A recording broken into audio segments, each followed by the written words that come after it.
ಶ್ರೀಶಂ ಸಿದ್ಧಾರೂಢ ಯತೀಶ್ವರಂ ಶಿಷ್ಯ ಪ್ರಶಿಷ್ಯ ರೂಪೇಣ ಬೋಧಕಂ ಗುರುಮಾಶ್ರಯ ಯದಂಗ್ರೀಕಮಲದ್ವಂದ್ವಂ ತಾಪತ್ರಯ ನಿವಾರಕಂ ಶಾಂತೇಕಪದಂ ದೇವಂ ಸಿದ್ಧಾರೂಢ.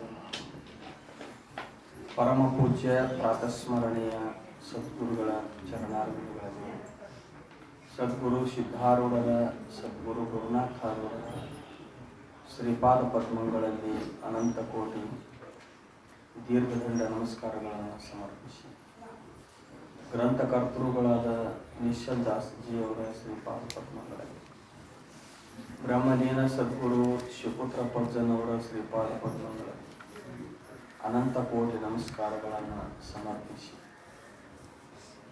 ಈ ಭಗವತ್ ಚಿಂತನ ಸಾಧನಾ ಶಿಬಿರದಲ್ಲಿ ತಮ್ಮೆಲ್ಲರಿಗೆ ಉಪದೇಶ ಬರೆಯುತ್ತಿರುವಂಥ ಯಾವ ಶ್ರೋತ್ರಿಯ ಬ್ರಹ್ಮನಿಷ್ಠ ಸದ್ಗುರು ದಯಾನಂದ ಅಪ್ಪಾಜಿಯವರ, ಶ್ರೋತ್ರಿಯ ಬ್ರಹ್ಮನಿಷ್ಠ ಸದ್ಗುರು ಸಹಜಾನಪ್ಪಗಳವರ ಶ್ರೀಪಾದ ಪದ್ಮಗಳಲ್ಲಿ ಅನಂತ ಕೋಟಿ ನಮಸ್ಕಾರಗಳನ್ನು ಸಮರ್ಪಿಸಿ, ಅದಲ್ಲದೆ ಸ್ವಾಮೀಶ್ವರಾನಂದ ಸ್ವಾಮೀಜಿಯವರಿಗೂ, ಪೂಜ್ಯರಾದಂಥ ರಾಮಾನಂದ ಸ್ವಾಮೀಜಿಯವರಿಗೂ ಹಾಗೂ ಯೋಗ ಗುರೂಜಿ ಸದಾಶಿವ ಗುರೂಜಿಯವರಿಗೂ ಕೂಡ ಅನಂತ ನಮಸ್ಕಾರಗಳನ್ನು ಹೇಳಿ, ಎಲ್ಲ ಮಾತೆಯವರಿಗೂ, ಸಾಧು ಪುರುಷರಿಗೂ, ಮುಮುಕ್ಷುಗಳಿಗೂ, ಎಲ್ಲ ನಿಮ್ಮೆಲ್ಲರಿಗೂ ಅನಂತ ವಂದನೆಗಳನ್ನು ಹೇಳಿ ಇವತ್ತಿನ ಸೇವೆಯನ್ನು ಭಾಗಿಯಾಗ ವಿಚಾರ ಸಾಗರದೊಳಗೆ ನಿನ್ನಿನ ದಿವಸ ಮೊದಲನೆಯ ತರಂಗದಲ್ಲಿ 16ನೇ ಅಂಕವನ್ನು ಪ್ರಾರಂಭ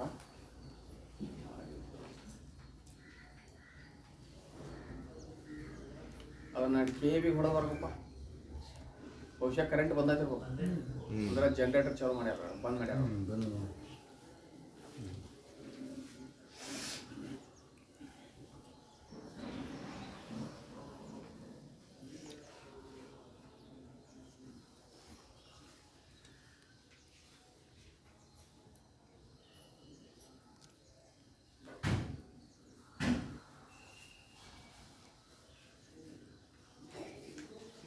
ಯಾವ ವಿಚಾರ ಸಾಗರದೊಳಗೆ ಮೊದಲನೇ ತರಂಗ ಅನುಬಂಧ ಚತುಷ್ಟಯಗಳ ಸಾಮಾನ್ಯ ವರ್ಣನೆ ಮಾಡೋ ಪ್ರಸಂಗದಲ್ಲಿ ನಿನ್ನೆ ದಿವಸ 16ನೆಯ ಅಂಕವನ್ನು ಪ್ರಾರಂಭ ಮಾಡಿದರು.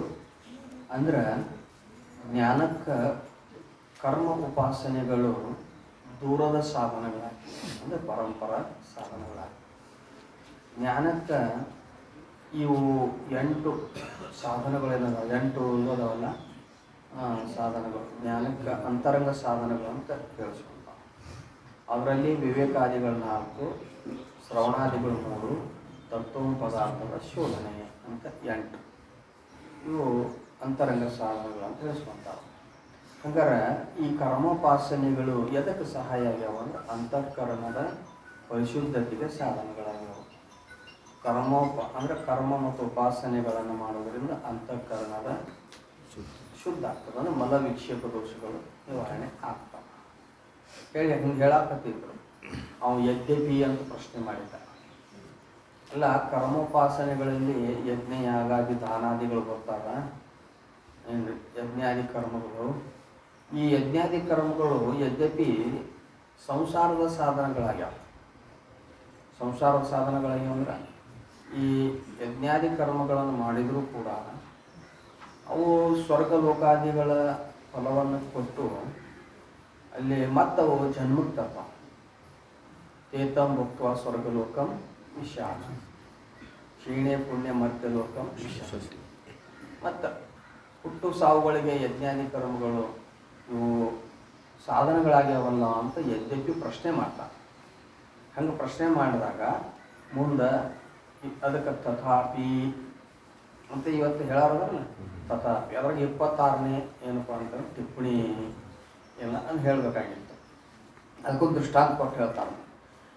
ಒಂದೇ ಯಜ್ಞಾದಿ ಕರ್ಮಗಳು ಅವು ಅವು ಸಂಸಾರಕ್ಕೂ ಕಾರಣ ಆಗ್ಯಾವ ಮತ್ತು ಅಂತಃಕರಣ ಪರಿಶುದ್ಧತೆಗೂ ಕಾರಣ ಆಗ್ಯಾವ. ಒಂದೇ ಅವೇ ಹೆಂಗೆ ಮಾಡಿದ್ರೆ ಅದನ್ನು ಹೇಳ್ತಾರೆ. ಸಕಾಮದಿಂದ ಮಾಡಿದ್ರೆ ಸಂಸಾರಕ್ಕೆ ಕಾರಣ, ನಿಷ್ಕಾಮ ಭಾವನೆಯಿಂದ ಮಾಡಿದ್ರೆ ಅಂತಃಕರಣ ಶುದ್ಧಿ ಕಾರಣ. ಅದಕ್ಕೆ ಇಲ್ಲಿ ದೃಷ್ಟಾಂತ ಕೊಟ್ಟಿರ್ತಾರೆ. ರಸಾಯನ ಶಾಸ್ತ್ರಜ್ಞಾನದ ಒಬ್ಬ ಸಾಧು ಪುರುಷನು ಒಂದು ಸ್ಥಾನದಲ್ಲಿ ಇದ್ದನು. ರಸಾಯನ ಶಾಸ್ತ್ರಜ್ಞಾನ ಅಂದ್ರೆ ಬಂಗಾರ ಮಾಡುವಂಥ ವನಸ್ಪತಿಯನ್ನು ಹಿಂಡಿ, ಅಂದರೆ ತಾಮ್ರದ ಒಂದು ಕರಗಿಸಿದ ತಾಮ್ರದಲ್ಲಿ ವನಸ್ಪತಿಯನ್ನು ಹಿಂಡಿ ಬಂಗಾರ ಮಾಡೋದು, ಆ ಒಂದು ಶಾಸ್ತ್ರವನ್ನು ಬಲ್ಲಂಥ ಒಬ್ಬ ಮಹಾತ್ಮ.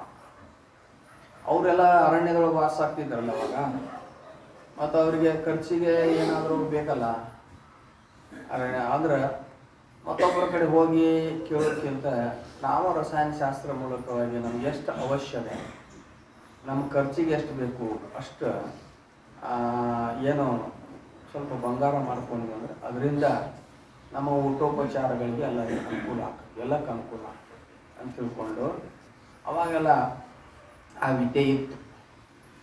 ಆದರೆ ರಸಾಯನ ಶಾಸ್ತ್ರಜ್ಞಾನದ ಒಬ್ಬ ಸಾಧು ಪುರುಷ. ಈಗ ಆ ಜ್ಞಾನ ಇದ್ದಿದ್ರೆ ಏನ್ರಿ ಏನು ಹೇಳೋದಪ್ಪ ಅದು ಹೌದಲ್ಲ. ಇಲ್ಲಿ ರಸಾಯನ ಶಾಸ್ತ್ರಜ್ಞಾನದ ಒಬ್ಬ ಸಾಧು ಪುರುಷ ಒಂದು ಸ್ಥಾನದಲ್ಲಿ ಇದ್ದ, ಒಬ್ಬ ಮಹಾತ್ಮ ಇದ್ದ. ಅವನು ಬಂಗಾರ ಮಾಡುವಂಥ ಶಾಸ್ತ್ರ ಗೊತ್ತಿತ್ತು. ಹಂಗನ ಅವನು ಒಂದು ದಿವಸ ತನ್ನ ಶಿಷ್ಯನನ್ನು ಸಮೀಪದಲ್ಲಿ ಕುಳ್ಳಿರಿಸಿಕೊಂಡು ಯಾವುದೋ ಒಂದು ವನಸ್ಪತಿಯ ರಸವನ್ನು ಕರಗಿಸಿದ ತಾಮ್ರದಲ್ಲಿ ಹಿಂಡಿ ರಸಾಯನ ಅಂದರೆ ಬಂಗಾರ ಮಾಡುವುದನ್ನು ಮಾಡಿ ತೋರಿಸಿದ. ಅವರು ಬೇರೆ ಕಡೆಗೆ ಏನೋ ಯಾತ್ರಾಕ್ಕೆ ಹೋಗ್ಬೇಕಾಗಿತ್ತೋ ಏನೋ ಗೊತ್ತಿಲ್ಲ. ಮತ್ತು ಒಬ್ಬ ಶಿಷ್ಯನ ಅದಾನ, ಆ ಶಿಷ್ಯನ ಮತ್ತು ಆ ತಿಂಗಳಾರು ಕಟ್ಲೆ ಹೋದೆ ಅಂದ್ರೆ ಅವನು ಖರ್ಚಿಗೆ ಬೇಕಲ್ಲ. ಅದಕ್ಕೆ ನಾವು ಶಿಷ್ಯನಿಗೆ ಈ ವಿದ್ಯೆ ಹೇಳ್ಕೊಡ್ಬೇಕಂತ ತಿಳ್ಕೊಂಡು ಆ ಸಾಧು ಪುರುಷ ಮಹಾತ್ಮ ಆ ಶಿಷ್ಯನ ಎದುರುಗಡೆ ಕೂಡಿಸ್ಕೊಂಡು ಆ ತಾಮ್ರದ ಕರಗಿಸಿದ ತಾಮ್ರದ ಏನೈತಲ್ಲ ರಸ, ಒಂಥರ ಕರಗಿಸಿದ ರಸ ಅಂತ ತಾಮ್ರದ್ದು, ಅದರೊಳಗೆ ಆ ಏನು ವನಸ್ಪತಿಯನ್ನು ಹಿಂಡಿ ಅದಕ್ಕೆ ಬಂಗಾರ ಮಾಡಿ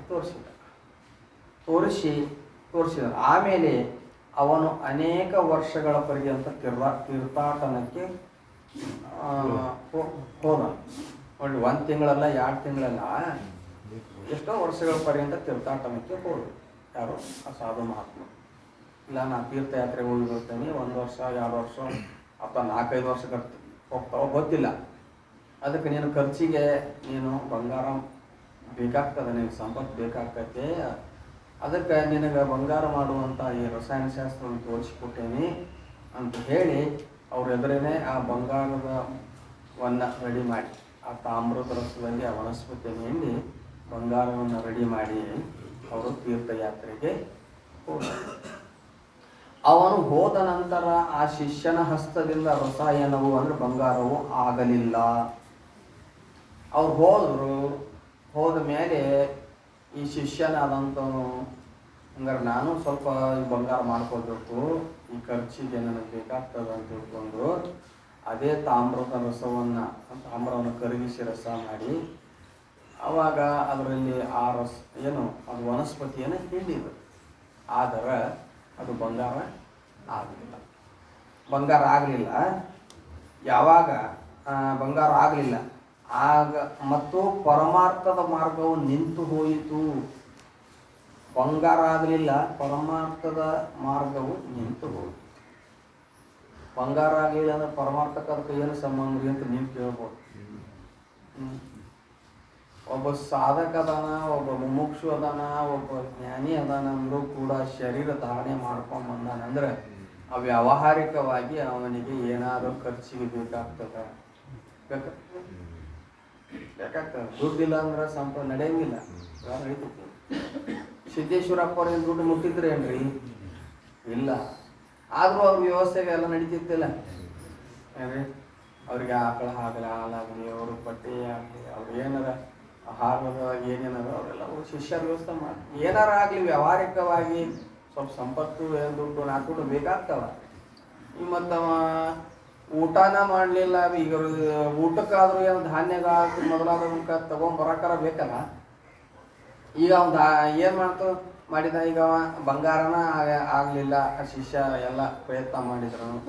ಆಮೇಲೆ ಈ ಖರ್ಚಿಗೆ ಏನು ರೊಕ್ಕಿಲ್ಲ. ಮಂದಿ ಕಡೆ ಜನರ ಕಡೆ ಕೇಳುವಂಥದ್ದು ಏನಪ್ಪ ಅಂತಂದ್ರೆ ಕೇಳುವಂಥದ್ದು ಅದನ್ನು ಇಲ್ಲ. ಮತ್ತು ಹೆಂಗೆ ಮಾಡಬೇಕು? ಶರೀರ ಉಳಿಬೇಕಲ್ಲ, ಮತ್ತೇನೋ ಹಾಕಬೇಕಲ್ಲ ಇದಕ್ಕೆ. ಅದಕ್ಕೆ ಅವಾಗೇನಾಯಿತು ಅಂದ್ರೆ ಪಾರಮಾರ್ಥ ಮಾರ್ಗವು ನಿಂತು ಹೋಯ್ತು. ಏನಾರು ಖರೀದಿ ಮಾಡೋದು ಇರ್ತಾವೆ, ಗ್ರಂಥ ಅವು ಇವು ಖರೀದಿ ಮಾಡೋದು ಇರ್ತಾವೆ, ನಿಂತು ಹೋಯ್ತು. ಪುನಃ ಯಾವಾಗ ಆ ಗುರು ಬಂದನೋ ಆಗ ಹೇಳಿದನು ಏನೆಂದರೆ, ತಾಮ್ರದಲ್ಲಿ ಇದೇ ವನಸ್ಪತಿಯ ರಸವನ್ನು ಸೀದಾ ಹಸ್ತದಿಂದ ಹಿಂಡಲು ಅಥವಾ ಹಾಗೆಯೇ ಕೂಡಿಸುವುದರಿಂದ ರಸಾಯನ ಆಗುವುದಿಲ್ಲ. ಇಷ್ಟೆಲ್ಲ ಆದ್ಮೇಲೆ 4-5 ವರ್ಷ ಆದ್ಮೇಲೆ ನೀವು ಬಂದರು ಗುರುಗಳು ಬಂದು ಅವ್ರ ಮುಂದೆ ಹೇಳಿದ, ನನಗೆ ಹಿಂಗೆ ಮಾಡಿದ್ದೆ, ನಾ ಬಂಗಾರ ಆಗಲಿ. ಅವಾಗ ಗುರುಗಳು ಹೇಳ್ತಾರ, ತಾಮ್ರದ ರಸ ಇರ್ಬೋದು, ನೀ ಕರಗಿಸಿ ರಸ ಮಾಡಿರ್ಬೋದು, ಆ ವನಸ್ಪತಿಯನ್ನು ಹಿಂದಿರ್ಬೋದು, ಆದರೆ ನಾ ಹೇಳಿದ ಕ್ರಮದಿಂದ ಅದರ ಹಿಂಡಲಿಲ್ಲ. ಏನು ಕ್ರಮ ಅದು? ಸೀದಾ ಹಸ್ತದಿಂದ ಹಿಂಡಲು ಅಥವಾ ಹಾಗೆಯೇ ಕೂಡಿಸುವುದರಿಂದ.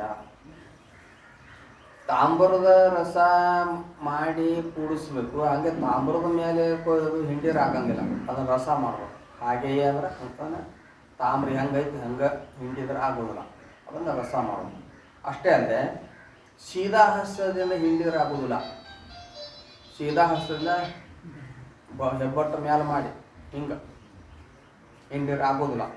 ಏನು ಅದನ್ನ ಏನು ಮಾಡ್ಬೇಕ್ರಿ? ಮತ್ತು ಬೋರಲಾದ ಹಸ್ತದಿಂದ ವನಸ್ಪತಿಯ ರಸವನ್ನು ಹಿಂಡುವುದರಿಂದ ಅಥವಾ ಕರಗಿದ ತಾಮ್ರದಲ್ಲಿ ಕೂಡಿಸುವುದರಿಂದ ರಸಾಯನ ಆಗುತ್ತದೆ. ನೀನು ಸೀದಾ ಹಸ್ತದಿಂದ ಹಿಂಡಿದಿ ರಸ, ಮತ್ತು ತಾಮ್ರದ ಏನಾಗ ತಗಡನ್ನು ಕರಗಿಸಿಲ್ಲ, ಹಂಗೆ ಹಿಂಡಿದಿ, ಅದಕ್ಕೆ ಬಂಗಾರ ಆಗಿಲ್ಲ. ತಾಮ್ರದ ರಸನೂ ತಾಮ್ರವನ್ನು ಕರಗಿಸಿ ರಸ ಮಾಡಬೇಕು. ನೀ ಸೀದಾ ಹಸ್ತದಿಂದ ಹಿಂಡಬಾರ್ದು, ಬೋರಲು ಹಸ್ತದಿಂದ ಹಿಂಡು. ಬೋರಲು ಹಸ್ತ ಅಂದ್ರೆ ಉಲ್ಟ ಹೆಬ್ಬಟ್ಟು ಕೆಳ ಮಾಡಿ ಹಿಂಡು. ಅದೊಂದು ಕ್ರಮ ಅಪ್ಪ, ಅದ ಕ್ರಮ. ಅದಕ್ಕೆ ಅದು ವನಸ್ಪತಿ ರಸವನ್ನು ಹಿಂಡುವುದರಿಂದ ಅಥವಾ ಕರಗಿದ ತಾಮ್ರದಲ್ಲಿ ಕೂಡಿಸುವುದರಿಂದ ರಸಾಯನ ಆಗುತ್ತದೆ, ಬಂಗಾರ ಆಗ್ತದೆ, ಮತ್ತು ದರಿದ್ರತೆಯು ನಿವೃತ್ತಿಯಾಗುತ್ತದೆ. ಹಿಂಗಾಗೋದ್ರಿಂದ ಬಂಗಾರ ತಯಾರಾಗಲ್ಲ. ಬಂಗಾರ ತಯಾರಾದ ಮೇಲೆ ಬಡತನ ಹೋಗ್ತು. ದರಿದ್ರತೆ ಅಂದರೆ ಬಡತನ ಹೋಗ್ತು. ಅದು ವ್ಯಾವಹಾರಿಕವಾಗಿ ಏನು ಬೇಕಾಗಿತ್ತಲ್ಲ ಅದು ಪ್ರಾಪ್ತ ಆಗಿರೋದ್ರಿಂದ ಬಡತನ ಹೋಗ್ತು. ಅದಕ್ಕೆ ಮತ್ತು ದರಿದ್ರತೆ ನಿವೃತ್ತಿ ಆಗುತ್ತದೆ. ಆಗ ಅವರು ಅದೇ ಪ್ರಕಾರ ಮಾಡಿದರು. ಕೊನೆಗೆ ಶಿಷ್ಯ ಏನು ಮಾಡಿದ? ಅವರು ಅದೇ ಪ್ರಕಾರ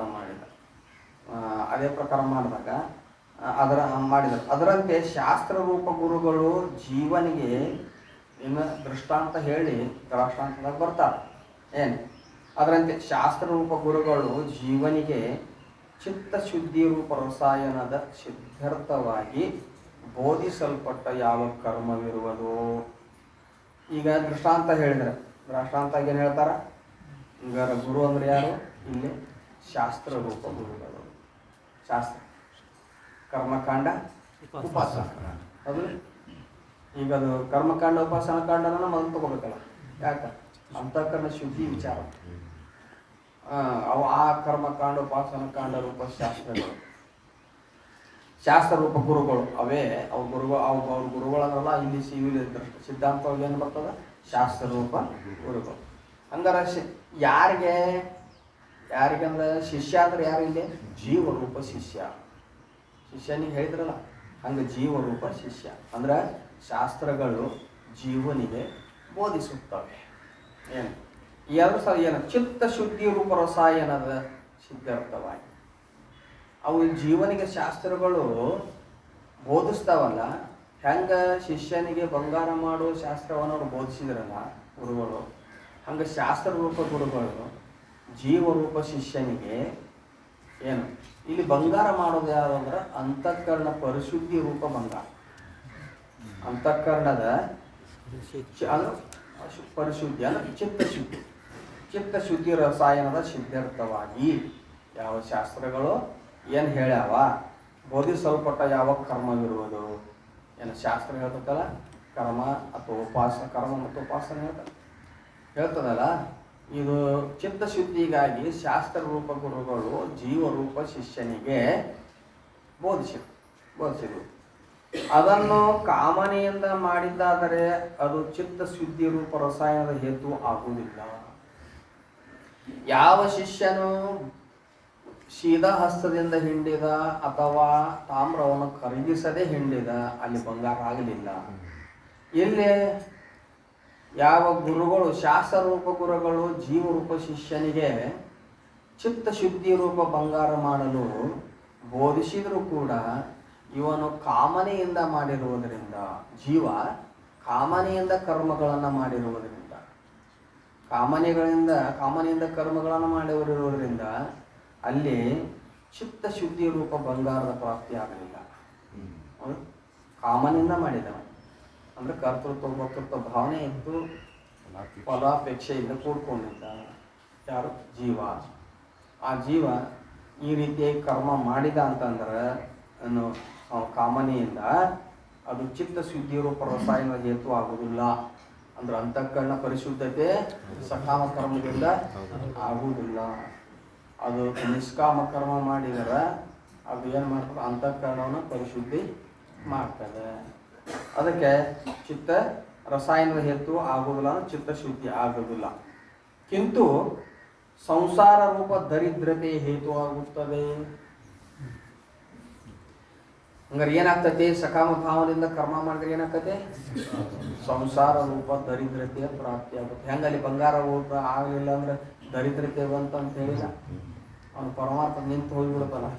ಹಂಗೆ ಇಲ್ಲಿ ಯಾವಾಗ ಸಕಾಮ ಭಾವನೆಯಿಂದ ಕರ್ಮ ಮಾಡ್ತಾನೋ ಅವನಿಗೆ ಚಿತ್ತಶುದ್ಧಿ ಆಗಲಿಲ್ಲ, ಅದರ ಬದಲು ಸಂಸಾರ ರೂಪ ದರಿದ್ರತೆ ಹೋಗಲಿಲ್ಲ.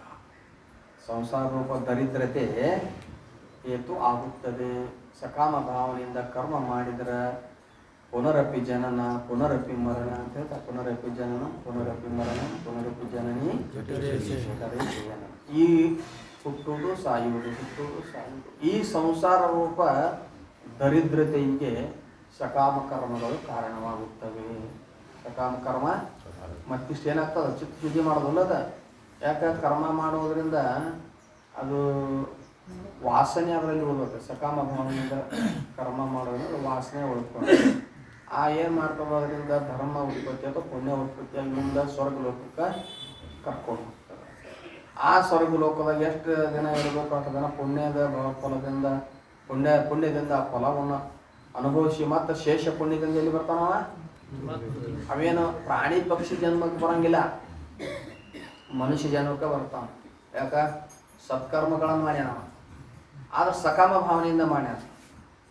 ಅದಕ್ಕೆ ಅವ ಅಂತಃಕರಣ ಪರಿಶುದ್ಧಿ ಆಗಲಿಲ್ಲ. ಅವನಿಗೆ ಈ ಮತ್ತು ಅದರ ಬದಲು ಏನಾಯ್ತು? ಸಂಸಾರ ಅನ್ನುವಂಥದ್ದು, ಹುಟ್ಟು ಸಾವು ಅನ್ನೋದು ಸಂಸಾರಕ್ಕನೇ ಕಾರಣ ಆಯ್ತು. ಯಾವುದು? ಸಕಾಮ ಭಾವನೆಯಿಂದ ಮಾಡಿದ ಕರ್ಮ. ಅದಕ್ಕೆ ಸಕಾಮ ಭಾವನೆಯಿಂದ ಮಾಡಿದರೆ ಆಗುದಿಲ್ಲ. ಅದಕ್ಕೆ ಕರ್ಮಣ್ಯವಾಧಿಕಾರಸ್ತಿ ಮಾಫಲೇಶು ಕದಾಶ್ಚ ಅಂತೇಳಿ ಭಗವದ್ಗೀತೆ. ಕರ್ಮ ಮಾಡಿದರೂ ಈಶ್ವರಾರ್ಪಣ ಬುದ್ಧಿಯಿಂದ ಮಾಡಬೇಕು ಅಂತ ಯಾವ ಅಂತಃಕರಣ ಪರಿಶುದ್ಧಿ ಮಾಡ್ಕೊಳ್ಬೇಕನ್ನೋದು. ಇಲ್ಲಿ ಸಂಸಾರ ರೂಪ ದರಿದ್ರತೆ ಪ್ರಾಪ್ತ. ಸಂಸಾರಕ್ಕೆ ದರಿದ್ರತೆ ಅಂತ ಯಾಕೆ ಹೋಲಿಕೆ ಮಾಡಿದರು? ದಾರಿದ್ರ್ಯತೆ, ಸಂಸಾರ ಅಂದರೆ ದಾರಿದ್ರ್ಯತೆ ಅಂದರೆ ಸಂಸಾರವನ್ನು ದಾರಿದ್ರ್ಯತೆಗೆ ಹೋಲಿಸಿದರು, ಅಥವಾ ದಾರಿದ್ರ್ಯತೆಯನ್ನು ಸಂಸಾರಕ್ಕೆ ಹೋಲಿಸಿದರು. ಯಾಕೆ ನೋಡ್ರಿ, ದಾರಿದ್ರ್ಯತೆ ಎಲ್ಲಿ ಇರ್ತದ ಅಲ್ಲಿ ದುಃಖ ಭಾಳ ಇರ್ತದೆ. ದಾರಿದ್ರ್ಯತೆ ಅಂದರೆ ಬಡತನ, ಕಿತ್ತು ತಿನ್ನುವ ಬಡತನ. ಅದು ಬಡತನ ಇದ್ರೆ ಭಾಳ ಕಷ್ಟ ಅದ ಬಡತನ. ಏನು ಅದು ಏನು ಮಾಡ್ತದ? ಅತಿ ದುಃಖ ಕೊಡ್ತದೆ. ಸರ್ವಶೂನ್ಯಂ ದರಿದ್ರತ. ದರಿದ್ರನಿಗೆ ಎಲ್ಲವೂ ಶೂನ್ಯವಾಗಿರುತ್ತೆ.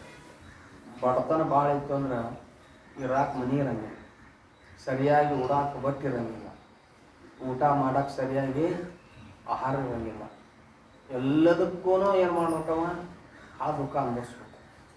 ದವಾಖಾನೆಗೆ ತೋರಿಸ್ಯಾನೆ ಅಂದ್ರೆ ದುಡ್ಡು ಇರೋಂಗಿಲ್ಲ ಎಲ್ಲ. ಇದು ಇಷ್ಟು ದುಃಖ ಕೊಡ್ತದೆ ದಾರಿದ್ರ್ಯತೆ, ಬಡತನ ಇಷ್ಟು ದುಃಖ ಕೊಡ್ತದೆ. ಅದೇ ಸ್ವಲ್ಪ ಸಂಪತ್ತಿತ್ತಂದ್ರೆ, ಶ್ರೀಮಂತಿದ್ದ ಅಂತಂದ್ರೆ ಅವೆಲ್ಲ ಅನುಕೂಲ ಮಾಡ್ಕೊತಾನ ನಾವು. ಹೌದಲ್ಲ, ಮನೆ ಕಟ್ಸ್ಕೊಂತ, ಕೈಯಾಗ ಗಾಡಿ ತೊಗೊಂತಾನ, ಎಲ್ಲ ಓಡಾಕೆಲ್ಲ ಎಲ್ಲ ಅನುಕೂಲ ಇರ್ತವೆ. ಅದು ಅವ ಆರಾಮಾಗಿರ್ತಾನೆ. ಆದರೆ ದಾರಿದ್ರ್ಯತೆ ಇದ್ದಲ್ಲಿ ದುಃಖ ಭಾಳ ಇರ್ತದೆ. ಹೌದಲ್ಲ? ಹಂಗಾರೆ ಸಂಸಾರವನ್ನು ದಾರಿದ್ರ್ಯತೆಗೆ ಯಾಕೆ ಹೋಲಿಸಿದ್ರು? ದರಿದ್ರತೆಯಿಂದ ವ್ಯಾವಹಾರಿಕವಾಗಿ ಎಷ್ಟು ದುಃಖ ಆಗುತ್ತದೆಯೋ ಹಂಗಾರೆ ಸಂಸಾರವು ಅದಕ್ಕಿಂತ 100 ಪಟ್ಟು ದುಃಖಕ್ಕೆ ಕಾರಣವಾಗಿದೆ. ಅಂದರೆ ಹುಟ್ಟು ಸಾವುಗಳು ಎಷ್ಟು ದುಃಖ ಕೊಡ್ತಾವೆ. ಹುಟ್ಟು ಸಾವುಗಳು ಈ ಒಂದೇ ಜನ್ಮದ ವಿಚಾರ ಮಾಡಿ ನೋಡಿದ್ರೆ ನೋಡ್ರಿ, ಒಂದೇ ಜನ್ಮ ಎಷ್ಟು ದುಃಖದ ರೀ. ದುಃಖಕ್ಕೆ ಕಾರಣ ಆಗೈತೆ ಸಂಸಾರ. ಹೆಂಗೆ ದಾರಿದ್ರ್ಯತೆ ಹೆಂಗೆ ದುಃಖಕ್ಕೆ ಕಾರಣ ಆಗೈತೆ ವ್ಯಾವಹಾರಿಕವಾಗಿ, ಹಂಗೆ ಈ ಸಂಸಾರ ಅನ್ನುವಂಥದ್ದು ಅತಿಯಾದ ದುಃಖಕ್ಕೆ ಕಾರಣ ಆಗೈತೆ. ಅದಕ್ಕೆ ಸಂಸಾರ ಕೊಲ್ಸ್ಯಾರ. ತಾಯಿ ಗರ್ಭ ಮಾತೆಯ ಉದರದ ಮಗುವಿಡದ ಮುನ್ನ ಏನ್ರಿ ಹಸು ಹೊಡಿವ ಏನಪ್ಪ ಅಂತಂದ್ರೆ ಏನಪ್ಪ ಕೂತಿಗಂಧದ ಹೇಯವನ್ನು ಸಿಡಿದ ಸಮದ ಗಾತಿಮಿಗೆ ಹೊಡೆದು ಕೆಡಕುವ ಸೂತಿ ವಾಯುವನು ಯಾತನೆಯ ನಡುಗಡಲ ಏನಿಪ ಜನನವನು. ತಾಯಿ ಗರ್ಭದಾಗ 9 ತಿಂಗಳ ಎಷ್ಟು ದುಃಖ ಅನುಭವಿಸ್ಯಾನ. ಕೆಳಗೆ ಮಲಮೂತ್ರ, ಮ್ಯಾಲ ಜಠರಾಗ್ನಿ ಏನ್ರಿ. ಆಮೇಲೆ ನಿರಯದು ಕುಡಿಯನಾಡುವ ಶಿಶುತ್ವವನ್ನು, ಅಲ್ಲಿ ಬಾಲ್ಯವನ್ನು ಅಂತ ಬರ್ದಾರ. ಹಾಗೆ ಸ್ವಲ್ಪ ಹೆಚ್ಚು ಕಡಿಮೆ ಆಗ್ಯದ. ಬಾಲ್ಯ ಮೊದಲು, ಶಿಶುತ್ವ ಮೊದಲು. ಹೌದಲ್ಲ? ಬಾಲ್ಯಾವಸ್ಥೆಯೊಳಗೆ ನಿರಯದ ಓಕುಳಿ ಇರಂಗಿಲ್ಲ. ನಿರಯ ಅಂದ್ರೆ ನರಕ. ಬಾಲ್ಯಾವಸ್ಥೆ ಒಳಗೆ ಅಡ್ಡಾಡ್ತಿರ್ತಾನೆ ಹುಡುಗ. ಬಾಲ್ಯಾವಸ್ಥೆ ಕೈಕಾಲ ನಡೆದಾಡ್ತಿದ್ದ ಅಂತಂದ್ರೆ 10 ವರ್ಷ 12 ವರ್ಷ ಮಟ್ಟ ಅದು ಬಾಲ್ಯಾವಸ್ಥೆನೇ ಇರ್ತದಲ್ಲ, ಅಲ್ಲಿ ನಿರಯದ ಒಕ್ಕುಳಿ ಇರ್ತದೇನು. ಅವ ಸ್ವಲ್ಪ ಲ್ಯಾಟ್ರಿನ್ ಬಂತಂದ್ರೆ ಹೇಳ್ತಾನೆ, ಅವ ನಂಗೆ ಲ್ಯಾಟ್ರಿನ್ ಬಂದೈತಿ ಅಂತಂದು ಹೋಗಿ ಮಾಡಿ ಬಾ ಅಂತ. ಮಾಡಿ ಬಂದ್ಮೇಲೆ ತಾಯಿ ತೆಗಿತಾಳ. ಆದ್ರೆ ಹೊಳ್ಳ್ಯಾಡೋದು ಐತನಲ್ಲಿ ಅವನಲ್ಲಿ. ಅಲ್ಲಿ ಬಾಲ್ಯ ಅಂತ ತಪ್ಪು ಬಿದ್ದತ್ತದ, ಉಲ್ಟಾಪಟ್ಟ ಆಗಿಬಿಟ್ಟದ. ನಿರಯದೋ ಕುಳಿಯನಾಡುವ ಬಾಲ್ಯವನ್ನು ಅಲ್ಲದೋ, ನಿರಯದೋ ಕುಳಿಯನಾಡುವ ಶಿಶುತ್ವ. ಶಿಶು ಅವಸ್ಥೆ ಅಂದ್ರೆ 6 ತಿಂಗಳು ಕೂಸು, 1 ವರ್ಷದ ಕೂಸು, 1.5 ವರ್ಷದ ಕೂಸು, ಒಟ್ಟು ನಡೆದಾಡಕ್ಕೆ ಇನ್ನೂ ಬಂದಿರಬಾರ್ದು ಅದ್ರಲ್ಲಿ. ಹಂಗಿದ್ದಾಗ ಅವಾಗ ಮಲಮೂತ್ರಗಳನ್ನು ಮೈಗೆಲ್ಲ ಹಚ್ಕೊಂಡು ನೋಡಿರಿ, ಮಲಮೂತ್ರ ಎಲ್ಲ ಹೊಳ್ಯಾಡಿರ್ತದೆ ಅಲ್ಲೇ. ಯಾಕೆ ಹೇಳಕ್ಕೆ ಬಾಯಿಲ್ಲ, ನಡ್ಯಾಕೆ ಕಾಲಿಲ್ಲ.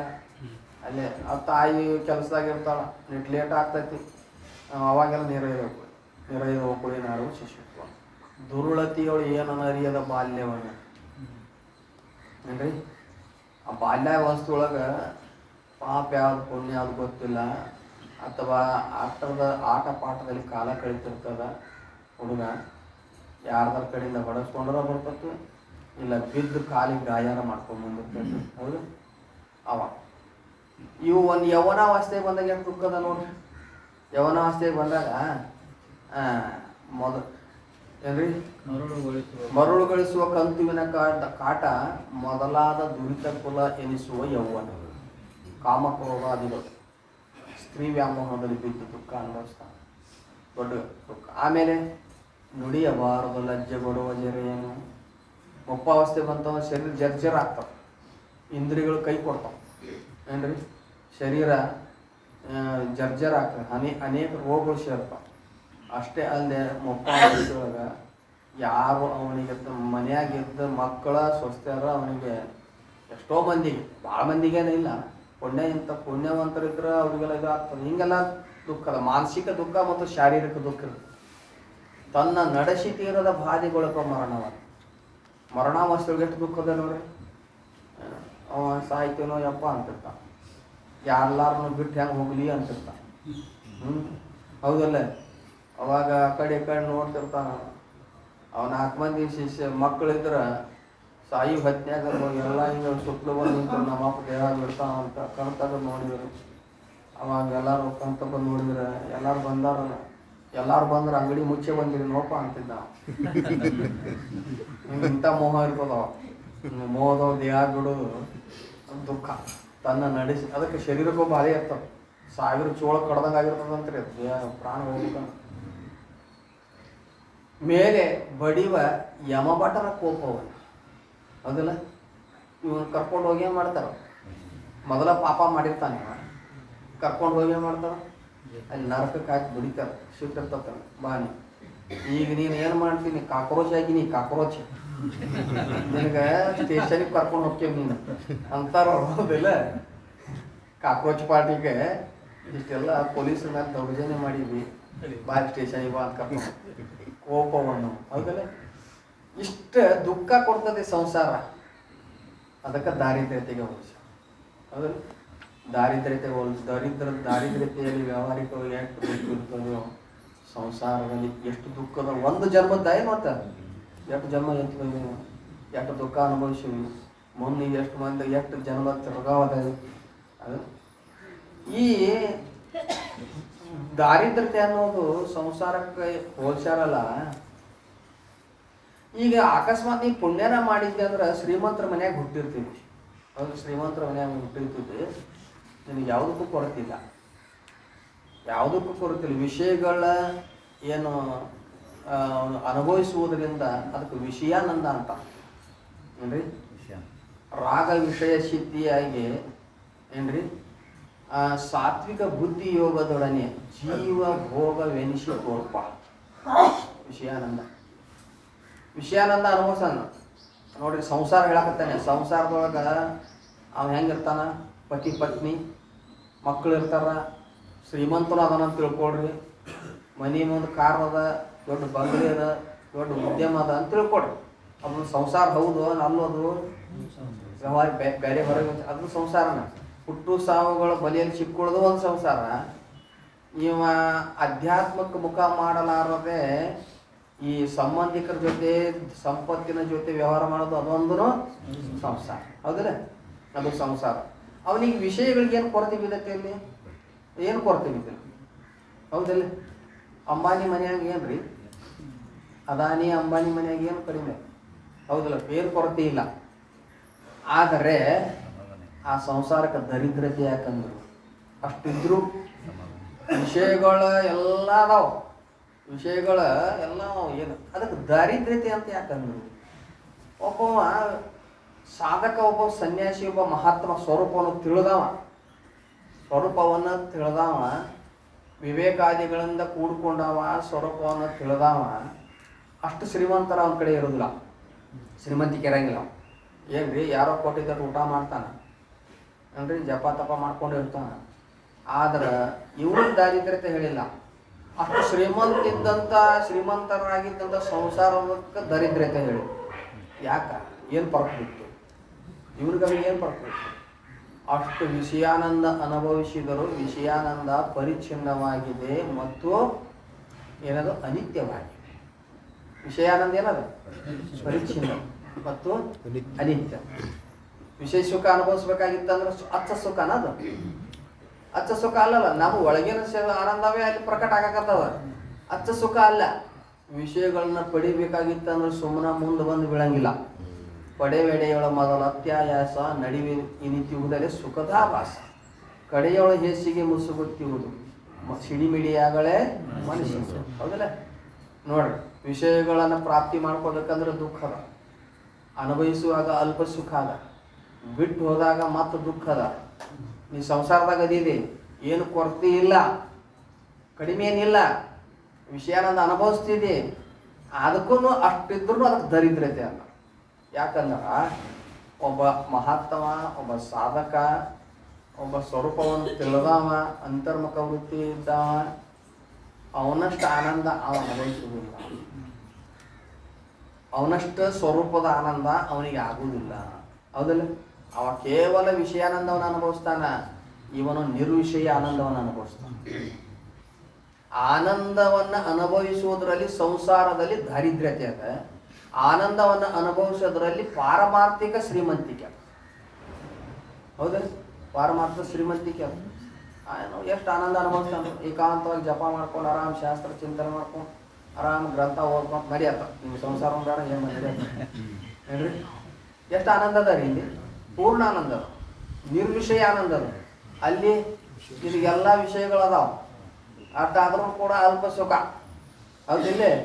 ಅದಕ್ಕೆ ಶಂಕರ ಭಗವತ್ಪಾದಾಚಾರ್ಯ ಮಾತು ಹೇಳ್ತಾರೆ ಏನ್ರಿ, ಸುಖಂ ಅಲ್ಪಂ ಬಹು ಕ್ಲೇಶೋ ವಿಷಯ ಗ್ರಾಹಿಣಾಂ ಗಣಾಂ ಅನಂತಂ ಬ್ರಹ್ಮನಿಷ್ಠಾನಂ ಇತಿ ವೇದಾಂತ ಗಿರಿಮ.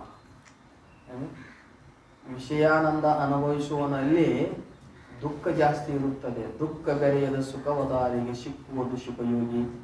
ಮರ್ಕಟ ಸ್ವಕ್ಕಿ ಕೀಳಲು ಕಿತ್ತು ಬಿಸುಟಂದದಲ್ಲಿ ಮಧುಕೃತವ. ಇಕ್ಕಿನೆಕ್ಕಲು ಖಡ್ಗಧಾರಿಗೆ ಸಿಕ್ಕಿ ನಾಲಿಗೆ ಸೀಳುವಂದದಲ್ಲಿ ವಿಷಯ ಸುಖಕ್ಕೆ ಎಳೆಸಿ ಬಲು ದುಃಖ ಪಡುತ್ತಿಹರು ಅಂತ ಹೇಳ್ದ. ಅದ ದುಃಖ ಬೆರೆಯದ ಸುಖ ಅಲ್ಲ, ದುಃಖ ಬೆರೆಸಿದ ಸುಖ. ನಂದು ಬೆರೆಸಿದ ಸವಿಯೂಟ ಕೇಳು ಕಡಿಯೊಳು ಇಹುದು ಮಾಯೆ ಕೈಮಾಟ. ಅದಕ್ಕೆ ಸಂಸಾರ ಹಿಂಗದ ದುಃಖಕ್ಕೆ ಕಾರಣ. ಅದಕ್ಕೆ ಅವರು ದಾರಿದ್ರ್ಯತೆಗೆ ಸಂಸಾರಕ್ಕೆ ಹೋಲಿಸಿದ್ರು. ಎಷ್ಟು 100 ರೂಪಾಯಿ ಹೇಳ್ತಾರೆ. ಸ್ವಲ್ಪ ಒಳಗೆ ವಿಚಾರ ಮಾಡ್ಬೇಕಲ್ಲ. ಅದಕ್ಕೆ ಹೇಳ್ತಾರೆ ಏನಂತ, ಕಿಂತು ಸಂಸಾರ ರೂಪ ದಾರಿದ್ರ್ಯತೆ ಹೇತುವಾಗುತ್ತದೆ. ಯಾವನು ಸಕಾಮ ಕರ್ಮವನ್ನು ಮಾಡುತ್ತಾನೆಯೋ ಅವನ ಅಂತಃಕರಣ ಶುದ್ಧಿ ಆಗಲಿಲ್ಲ. ಅದು ಜನನ ಮರಣ ಸಂಸಾರಕ್ಕೆ ಹೇತು ಆಗುತ್ತದೆ ಅಂತ ಹೇಳಿ. ಮತ್ತು ಅದೇ ಕರ್ಮವನ್ನು ನಿಷ್ಕಾಮನೆಯಿಂದ ಮಾಡಿದ್ದಾದರೆ, ಯಾವ ಕರ್ಮವನ್ನು ಸಕಾಮ ಭಾವನೆಯಿಂದ ಮಾಡ್ತಿದ್ದ ಅದೇ ಕರ್ಮ. ಒಂದು ಪ್ರವರ್ತಕ ಕರ್ಮದ ಒಂದು ನಿವರ್ತಕ ಕರ್ಮ ಅಂತ ಇರ್ತದೆ ಏನ್ರಿ. ಅದು ಭಾಮಿನಿ ಕೇಳ ಕಾಮ ಸಂಕಲ್ಪದ ಮನದಿಂದೇ ನೇಮಿಸಿ ಮಾಡಿದ ಕರ್ಮವು ಪ್ರವರ್ತಕವೆನಿಪುದು. ಅದು ಸಂಸ್ಕೃತಿಗೆ ಬೀಜವೆನಿಪುದು. ಪ್ರಮಾಣ ಬಯಸದೆಯ ಮಾಳ್ಪ ಸದ್ವಿಧಿಯೇ ಅದು ಬ್ರಹ್ಮಾರ್ಪಿತವದು. ನಿವರ್ತಕವೆನಿಪುದು ಸಂಸಾರವನ್ನು ನಿವರ್ತಿಪುದು. ನಿಶ್ಚಯವು ಆಶ್ರಮಾನ್ವಿತವಿದು. ಅದು ನಿವರ್ತಕ ಕರ್ಮ. ಪ್ರವರ್ತಕ ಕರ್ಮನು ವರ್ಣಾಶ್ರಮಕ್ಕೆ ಹೊಂದಿಕೊಂಡೇ ಮಾಡ್ತಾನೆ, ಆದರೆ ಅದು ಸಂಸ್ಕೃತಿಗೆ ಬೀಜ. ಭಾಮಿನಿ ಕೇಳ್ ಕಾಮ ಸಂಕಲ್ಪದ ಮನದಿಂದ, ಕಾಮ ಸಂಕಲ್ಪದ ಮನ ವಿಷಯಗಳ ಫಲದ ಅಪೇಕ್ಷೆಯಿಂದ ಮಾಡುವ ಕರ್ಮ ಅದು ಪ್ರವರ್ತಕವೆನಿಪುದು. ಮತ್ತೆ ಎದ ಕಾರಣಕತಿ? ಸಂಸ್ಕೃತಿಗೆ ಬೀಜ. ಜನನ ಮನ ಸಂಸಾರಕ್ಕೆ ಮುಂದೆ ನಿವರ್ತಕ ಹೇಳುವಾಗ ಬಯಸದೆಯ ಮಾಳ್ಪ ಸದ್ವಿಧಿಯೇ. ಸದ್ವಿಧಿ ಅದು ಪುಣ್ಯಕರ್ಮನಲ್ಲ. ಬಯಸದೆಯ ಮಾಳ್ಪ ಸದ್ವಿಧಿಯೇ ಅದು ನಿವರ್ತಕವೆನಿಪುದು. ಬ್ರಹ್ಮಾರ್ಪಿತವದು. ಅದು ಬ್ರಹ್ಮಾರ್ಪಣದಿಂದ ಮಾಡ್ತಾನೆ. ಅದೇನು ಮಾಡ್ತದ? ಸಂಸ್ಕೃತಿಯನ್ನು ನಿವಾರಿಸುವುದು. ಜನನ ಮರಣ ದುಃಖವನ್ನು ನೀಗಿಸ್ತದೆ. ಈಗ ನೀಗಿಸುವುದಿಲ್ಲ. ಈಗ ನೀ ನಿಷ್ಕಾಮ ಕರ್ಮ ಮಾಡಿಬಿಟ್ಟಿ ಅಂದ್ರೆ ನೀನು ಅಂತಃಕರಣ ಒಂದ ಜನ್ಮದಾಗ ಶುದ್ಧಾಗಿ ಈಗ ನೀಗಿಸುವುದಿಲ್ಲ. ಕ್ರಮೇಣ ಶುದ್ಧ ಮಾಡಿ ವಿವೇಕಾದಿಗಳ ಉತ್ಪತ್ತಿಗೆ ಹೇತು ಆಗ್ತವೆ. ಆ ವಿವೇಕಾದಿಗಳ ಉತ್ಪತ್ತಿ ಆದ ಮೇಲೆ ಶ್ರವಣಾದಿಗಳಾಗಬೇಕು. ಆಮೇಲೆ ಜ್ಞಾನ. ಶ್ರವಣಾದಿಗಳು ಒಂದ ಜನ್ಮದಾಗ ಶ್ರವಣಾದಿಗಳ ಜ್ಞಾನ ಆಕತಿ ಅಂತ ನೇಮ ಇಲ್ಲ. ಆಗದು ವರ ವಿವೇಕಿಗೆ ಮುಕ್ತಿ ನೀಗದಿ ಭೂತಾದಿ ಪ್ರತಿಬಂಧಕವನ್ನು ಅಲ್ಲ. ನಿಷ್ಕಾಮ ಕರ್ಮ ಮಾಡಿದ್ರೆ ಅದು ಏನು ಮಾಡೋದ? ಕೈ ಬಿಡಂಗಿಲ್ಲ. ಅದು ಮುಂದೆ ಮನುಷ್ಯ ಬರ್ತದ. ಮತ್ತು ನಿಷ್ಕಾಮ ಬೆಳೆಸ್ತದೆ. ನಿಷ್ಕಾಮ ಬೆಳೆದು ಒಮ್ಮೆ ವಿವೇಕಾದಿಗಳು ಉತ್ಪತ್ತಿ ಆಗ್ತಾವೆ. ಹಿಂಗೆಲ್ಲ ಮುಂದೆ ಕ್ರಮೇಣವಾಗಿ ಅದೇನು ಮಾಡ್ತದೆ? ಚಿತ್ತ ಶುದ್ಧಿದಾರ ಮುಕ್ತಿ ಕಾರಣ ಆಗ್ತದೆ.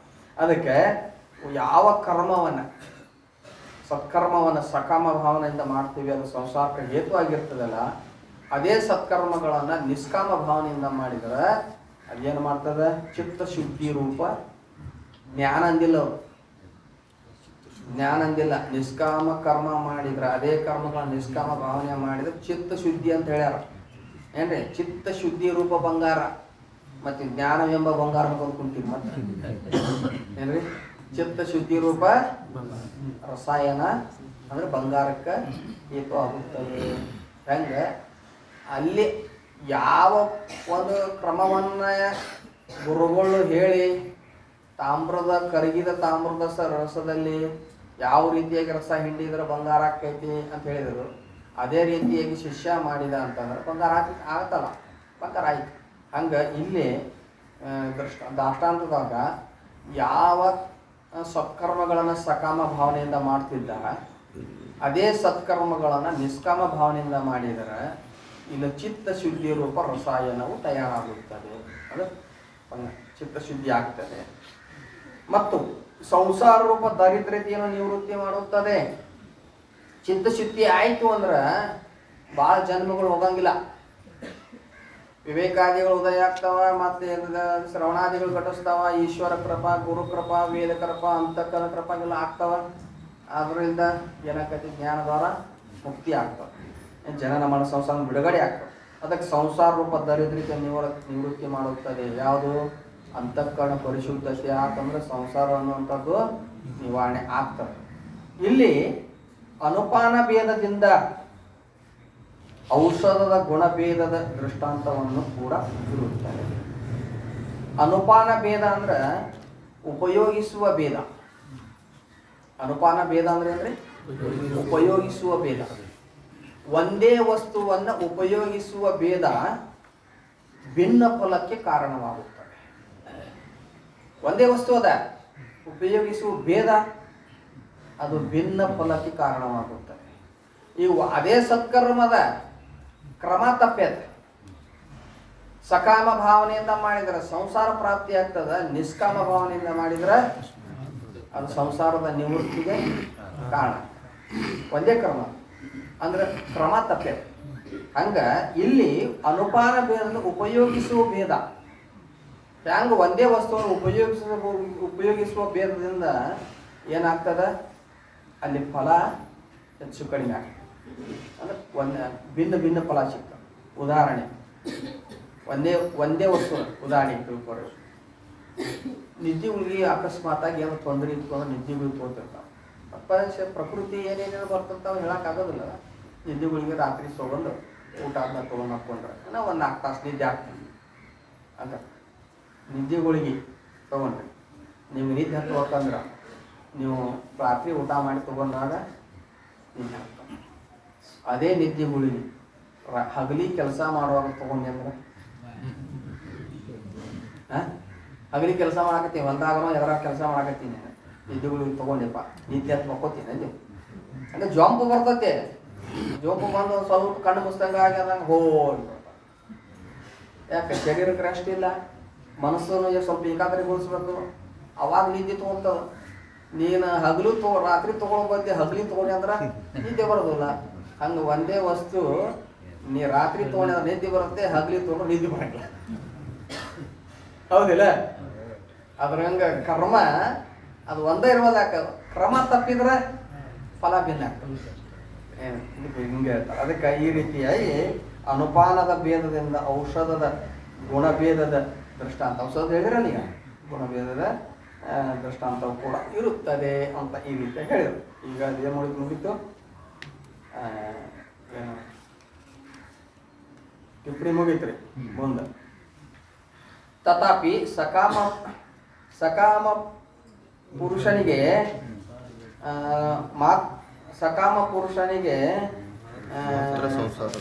ತಥಾಪಿ ಸಕಾಮ ಪುರುಷನಿಗೆ ಮಾತ್ರ ಸಂಸಾರದ ಹೇತುಗಳಾಗಿವೆ.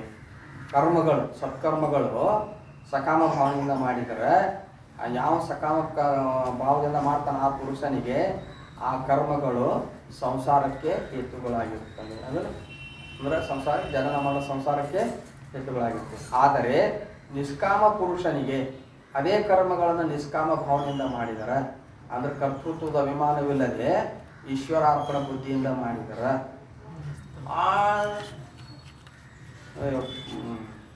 ಶ್ರೀಮನ್ ನಿಜಗುಣ ಶಿವನಿಗಳು ಆ ಕರ್ಮ ಮಾಡಂತ ಹೇಳಿದ್ರು ಕೂಡ ವೇದ ಕರ್ಮ ಬಿಡು ಅಂತನ ತಾತ್ಪರ್ಯ ಇದೆ ಅಂತ ಹೇಳ್ಯಾರ. 4ನೇ ಸಂಹಿತೆ ಭಾಳ ವಿಚಿತ್ರದ. ಅಲ್ಲಿ ಈ ಸದ್ಯ ನಿನ್ನೆ ಇವತ್ತು ಗದ್ದಲ ಹಚ್ಚೋದು ಬ್ಯಾಡಿದ್ರಾಗಂತ ನಾನು ನೋಡ್ರಿ, ಇದು ಬ್ಯಾಡ. ಈಗ ಮತ್ತೆ ಅದ್ರಲ್ಲಿ ಸೇರಿಸಿದ್ವಿ ಅಂದ್ರೆ ಮತ್ತೆ ಪದ್ಧತಿ ಆಗ್ತೈತೆ ಬೇಡ. ಅದಕ್ಕೆ ಏನಂತಾರೋ ಅಂತಃಕರಣದ ಶುದ್ಧಿಗೆ ಕಾರಣವಾಗಿರುತ್ತೆ. ಅದಕ್ಕೆ ನಿಷ್ಕಾಮ ಭಾವನೆಯಿಂದ ಮಾಡಿದರೆ ಅವೇ ಕರ್ಮಗಳು ನಿಷ್ಕಾಮ ಭಾವನೆಯಿಂದ ಮಾಡಿದರೆ ಅಂತಃಕರಣದ ಶುದ್ಧಿಗೆ ಕಾರಣವಾಗಿರುತ್ತೆ. ಈ ರೀತಿಯಿಂದ ನಿಷ್ಕಾಮ ಪುರುಷನಿಗೆ ಅಂತಃಕರಣದ ಶುದ್ಧಿ ದ್ವಾರ ಜ್ಞಾನದ ಹೇತು ಆಗಿರುತ್ತದೆ. ಅಂದರೆ ನಿಷ್ಕಾಮ ಪುರುಷ ಕರ್ಮಗಳನ್ನು ಅಂದರೆ ಕರ್ಮದ ಫಲವನ್ನು ಅಪೇಕ್ಷೆ ಮಾಡಲಾರದೆ ಒಂದು ಕರ್ತೃತ್ವ ಅಭಿಮಾನ ಇಲ್ಲದೆ ಮಾಡುವುದರಿಂದ ಅದು ಅಂತಃಕರಣ ಶುದ್ಧಿಯನ್ನು ಮಾಡಿ, ಯಾವುದೋ ನಿಷ್ಕಾಮ ಕರ್ಮ ಅಂತಃಕರಣ ಶುದ್ಧಿ ಮಾಡಿ ಮುಂದೆ ಜ್ಞಾನದ ಹೇತುವಾಗಿರುತ್ತದೆ. ಸಾಕ್ಷಾತ್ತಾಗಿ ಯಾವ ನಿಷ್ಕಾಮ ಭಾವನೆಯಿಂದ ಸತ್ಕರ್ಮಗಳನ್ನು ಮಾಡಿದರೂ ಕೂಡ ಅದರಿಂದ ಜ್ಞಾನ ಆಗುತ್ತೆ. ಕೇವಲ ಅಂತಃಕರಣ ಪರಿಶುದ್ಧತೆ ಮಾಡ್ತಾರೆ, ಆದರೆ ಜ್ಞಾನ ಅದರಿಂದ ಆಗೋದಿಲ್ಲ. ಜ್ಞಾನ ಶ್ರವಣಾದಿಗಳಿಂದ ಆಗ್ತದೆ. ಅದಕ್ಕೆ ಅಂತಃಕರಣದಲ್ಲಿ ಅದು ಅಂತಃಕರಣ ಜ್ಞಾನಕ್ಕೆ ಉಪಾದಾನ ಕಾರಣದ. ಅದಕ್ಕೆ ಅಂತಃಕರಣ ಪರಿಶುದ್ಧತೆ ಬೇಕು, ಆಮೇಲೆ ವಿವೇಕಾದಿಗಳು, ಆಮೇಲೆ ಶ್ರವಣಾದಿಗಳು, ಅವಾಗ ಜ್ಞಾನ. ಅಂದರೆ ಜ್ಞಾನಕ್ಕೆ ಈ ಅಂತಃಕರಣ ಶುದ್ಧಿನೂ ಒಂದು ಸಾಧನ. ಅದಕ್ಕೆ ಯಾವನು ನಿಷ್ಕಾಮ ಭಾವನೆಯಿಂದ ಕರ್ಮಗಳನ್ನು ಮಾಡ್ತಾನೆ ಅಂತಃಕರಣ ಶುದ್ಧಿ ಆಗ್ತದೆ, ಅದರಿಂದ ಜ್ಞಾನಕ್ಕೆ ಅಸ್ತಿತ್ವ ಆಗುತ್ತದೆ. ಆದ್ದರಿಂದ ಅವು ಬಹಿರಂಗ ಸಾಧನದಿಂದ ಹೇಳಿರುತ್ತವೆ. ಅಂದ್ರೆ ಈ ಕರ್ಮಗಳು ಅಂದರೆ ನಿಷ್ಕಾಮ ಭಾವನೆಯಿಂದ ಮಾಡಿದ ವೇದ ವಿಹಿತ ಸತ್ಕರ್ಮಗಳು ಅಂತಃಕರಣದ ಪರಿಶುದ್ಧತೆಯನ್ನು ಮಾಡ್ತಾವ. ಮಾಡಿ ಆಮೇಲೆ ಜ್ಞಾನೋತ್ಪತ್ತಿಗೆ ಹೇತುವಾಗಿ ಮುಂದೆ ಏನಾಕತಿ ಮುಕ್ತಿ ಆಗ್ತದೆ, ಜನರ ಮನ ಸಂಸಾರ ಬಿಡುಗಡೆ ಆಗ್ತದೆ. ಸಾಕ್ಷಾತ್ತಾಗಿ ಈ ಸತ್ಕರ್ಮಗಳು ಮುಕ್ತಿಗೆ ಕಾರಣ ಅಲ್ಲ, ಅಂದ್ರೆ ಪರಂಪರ. ಅಂದ್ರೆ ಅಂತಃಕರಣ ಪರಿಶುದ್ಧ ಮಾಡಿ ಅಷ್ಟಕ್ಕೆ ನಿಂತು ಬಿಡ್ತಾವ, ಮುಂದೆ ಅವುಗಳು ಕೆಲಸ ಇಲ್ಲ. ಮುಂದೆ ವಿವೇಕಾದಿಗಳು ಉತ್ಪತ್ತಿ ಆಗ್ತ, ಮುಂದೆ ಶ್ರವಣಾದಿಗಳು ಘಟಿಸ್ತದ, ಮುಂದೆ ಜ್ಞಾನ ಅಂತ. ಅದಕ್ಕೆ ಇವು ಜ್ಞಾನಕ್ಕೆ ಪರಂಪರ ಸಾಧನ ಅಥವಾ ಮುಕ್ತಿಗೆ ಏನದಲ್ಲಿ ಪರಂಪರ ಸಾಧನ ಅದಾವ ಅಂತ ಈ ರೀತಿ ಹೇಳಿದೆ. ಇನ್ನು ವಿವೇಕ ಮೊದಲಾದ ಅಂತರಂಗ ಸಾಧನೆಗಳೆಂದು ಹೇಳಿದ ನೋಡಿ, ವಿವೇಕ ಮೊದಲಾದಗಳು ಅಂತರಂಗ ಸಾಧನ ಹೇಳಿದ್ರಲ್ಲ. ವಿವೇಕ ಮೊದಲಾದಂದ್ರೆ 8 ಅಂತರಂಗ ಸಾಧನಗಳು ಅದಲ್ಲ. ವಿವೇಕ, ವೈರಾಗ್ಯ, ಸಮಾಧಿ, ಸತ್ಕ, ಸಂಪತ್ತಿ, ಮುಮುಕ್ಷತ್ವ, ಶ್ರವಣ, ಮನನ, ನಿಧ್ಯಾಸನ, ತತ್ವಪದಾರ್ಥ ಸಾಧನಗಳೆಂದು ಹೇಳಿದೆ. ಮತ್ತು ದೂರದ ಸಾಧನಗಳಿಗೆ ಬಹಿರಂಗವೆಂದು ಹೇಳುವುದು. ದೂರದ ಸಾಧನಗಳಿಗೆ ಅಂದರೆ ಪರಂಪರಾ ಸಾಧನೆಗಳಿಗೆ ದೂರದ ಮುಕ್ತಿಗೆ ಅಥವಾ ಜ್ಞಾನಕ್ಕೆ ಕರ್ಮೋಪಾಸನೆಗಳು ಸ್ವಲ್ಪ ದೂರದ ಅಂದರೆ ಸಾಕ್ಷಾತ್ತಾಗಿ ಮುಕ್ತಿಗೆ ಕಾರಣ ಆಗಿಲ್ಲ, ಸಾಕ್ಷಾತ್ತಾಗಿ ಜ್ಞಾನಕ್ಕೂ ಕಾರಣ ಆಗಿಲ್ಲ. ಅದಕ್ಕೆ ದೂರದ ಸಾಧನ ಅದಾವ. ಅಂದ್ರೆ ಅವು ದೂರದ ಸಾಧನೆಗೆ ಏನಾಗಬೇಕು, ಬಹಿರಂಗ ಸಾಧನೆಗಳು. ಇನ್ನು ಸಮೀಪದ ಸಾಧನಗಳಿಗೆ ಅಂತರಂಗವೆಂದು ಹೆಸರು. ಸಮೀಪದ ಸಾಧನ ಅಂದ್ರೇನು, ಅದರಿಂದ ಅದು ಸಾಕ್ಷಾತ್ತಾಗಿ ಜ್ಞಾನ ಆಗ್ತದೆ, ಮುಕ್ತಿನೂ ಆಗ್ತದೆ. ಅಂದ್ರೆ ಈ ತತ್ವ ಪದಾರ್ಥ ಶೋಧನೆ ಅಥವಾ ಅದಕ್ಕಿಂತ ಹೊರಗೆ ಬಂದರೆ ಶ್ರವಣಾದಿಗಳು, ಅದಕ್ಕಿಂತ ಸ್ವಲ್ಪ ಹೊರಗೆ ಬಂದರೆ ವಿವೇಕಾದಿಗಳು. ಒಟ್ಟು ಇವೆಲ್ಲ 8 ಸೇರಿನಾದ್ರು ಅಂತರಂಗ ಸಾಧನೆ. ಇವು ಜ್ಞಾನಕ್ಕೆ ಏನು ದೂರದ ಸಾಧನ ಅಲ್ಲ, ಸಮೀಪದ ಸಾಧನಗಳದಾವ. ಅದಕ್ಕೆ ಇವಕ್ಕೆ ಏನನ್ಬೇಕು, ಅಂತರಂಗವೆಂದು ಹೆಸರು. ಯಜ್ಞಾಧಿಕ ಕರ್ಮ ಮತ್ತು ಅದರ ಸಾಧನಗಳಾದ ಸ್ತ್ರೀ, ಧನ, ಪುತ್ರಾದಿಗಳ ತ್ಯಾಗ ಮಾಡಿದವನು ಜ್ಞಾನದ ಅಧಿಕಾರಿಯಾಗುವನು ಅಂತ. ಜ್ಞಾನಕ್ಕೆ ಅಧಿಕಾರಿ ಯಾರಾದ್ರು? ಜ್ಞಾನಕ್ಕೆ ಅಧಿಕಾರಿ ಯಾರು ಅಂತ ಅದನ್ನು ಹೇಳ್ತಾರ. ಏನಂತ, ಯಜ್ಞಾಧಿಕ ಕರ್ಮ ಮತ್ತು ಅದರ ಸಾಧನಗಳಾದ ಸ್ತ್ರೀ, ಧನ, ಪುತ್ರಾದಿಗಳ ತ್ಯಾಗ. ಯಜ್ಞಾಧಿಕ ಕರ್ಮಗಳ ಯಜ್ಞಾಧಿಕ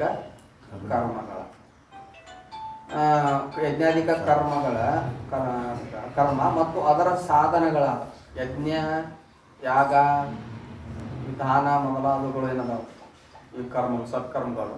ಅದರ ಸಾಧನಗಳಾದ ಸ್ತ್ರೀ, ಧನ. ಈಗ ಯಜ್ಞ ಮಾಡ್ಬೇಕಾಗಿತ್ತು ಅಂತ ತಿಳ್ಕೊಡ್ರಿ. ಅಶ್ವಮೇಧ ಆಗಲಿ ಮೊದಲಾದ ಯಜ್ಞಗಳು ದಂಪತಿಗಳು ಬೇಕಲ್ಲ. ಅಶ್ವಮೇಧ ಯಾಗ ಮಾಡಬೇಕಾಗಿತ್ತು ಅಂದ್ರೆ ಶ್ರೀರಾಮಚಂದ್ರ ಅಶ್ವಮೇಧ ಯಾಗ ಮಾಡಬೇಕಾಗಿತ್ತು.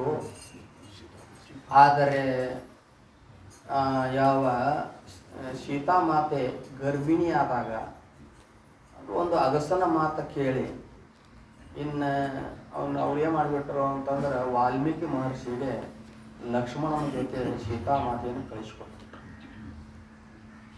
ಅದೆಲ್ಲ ಗೊತ್ತಿರ್ತಲ್ಲ, ರಾಮಾಯಣ ಗೊತ್ತದಲ್ಲ, ಹೇಳೋದು ಅವಶ್ಯ ಇಲ್ಲ.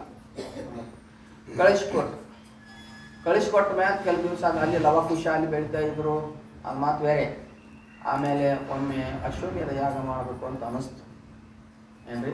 ಅವಾಗ ಆ ಯಾಗ ಮಾಡಬೇಕಾಗಿತ್ತು ಅಂತಂದ್ರೆ ದಂಪತಿಗಳು. ಅವಾಗ ಇವರು ಸೀತಾಮಾತೆ ಅಲ್ಲಿ ಅದಾರ, ಚಿತ್ರಕೂಟ ಪರ್ವತದಾಗ ಅದಾರ. ಏನು ಅವಾಗ ಏನಾಗಿತ್ತು ಅಂತಂದರೆ ಅಲ್ಲಿ ಆ ಬಂಗಾರದ ಸೀತೆಯನ್ನು ಮಾಡಿ ಆ ಶ್ರೀರಾಮಚಂದ್ರ ಬಾಜು ಇಟ್ಟು ಅದನ್ನೇನು ಮಾಡಿದ್ರು, ಯಜ್ಞ ಮಾಡಿ. ಅಂದರೆ ದಂಪತಿಗಳು ಬೇಕಾಗ್ತದ. ಅದಕ್ಕೆ ಇಲ್ಲಿ ಹೇಳ್ತಾರೆ ಸಾಧನಗಳಾದ ಸ್ತ್ರೀ, ಧನ ಬೇಕು, ದುಡ್ಡು ಬೇಕಲ್ಲ, ಅದಕ್ಕೆ ಕೋಟಿಗಟ್ಟಲೆ ದುಡ್ಡು ಬೇಕಂತ. ಪುತ್ರಾದಿಗಳು ಬೇಕು. ಇವೆಲ್ಲ ಕೆಲವೊಂದು ಕರ್ಮಗಳನ್ನು ಮಾಡುವಾಗ ಪುತ್ರಾದಿಗಳದು, ಸ್ತ್ರೀ, ಧನ, ಆಮೇಲೆ ಯಜ್ಞಕ್ಕೆ ಬೇಕಾದಂಥ ಪದಾರ್ಥಗಳು ಏನೆಲ್ಲ ಏನದಾವಲ್ಲ ಇವನ್ನ ತ್ಯಾಗ ಮಾಡಿದವನು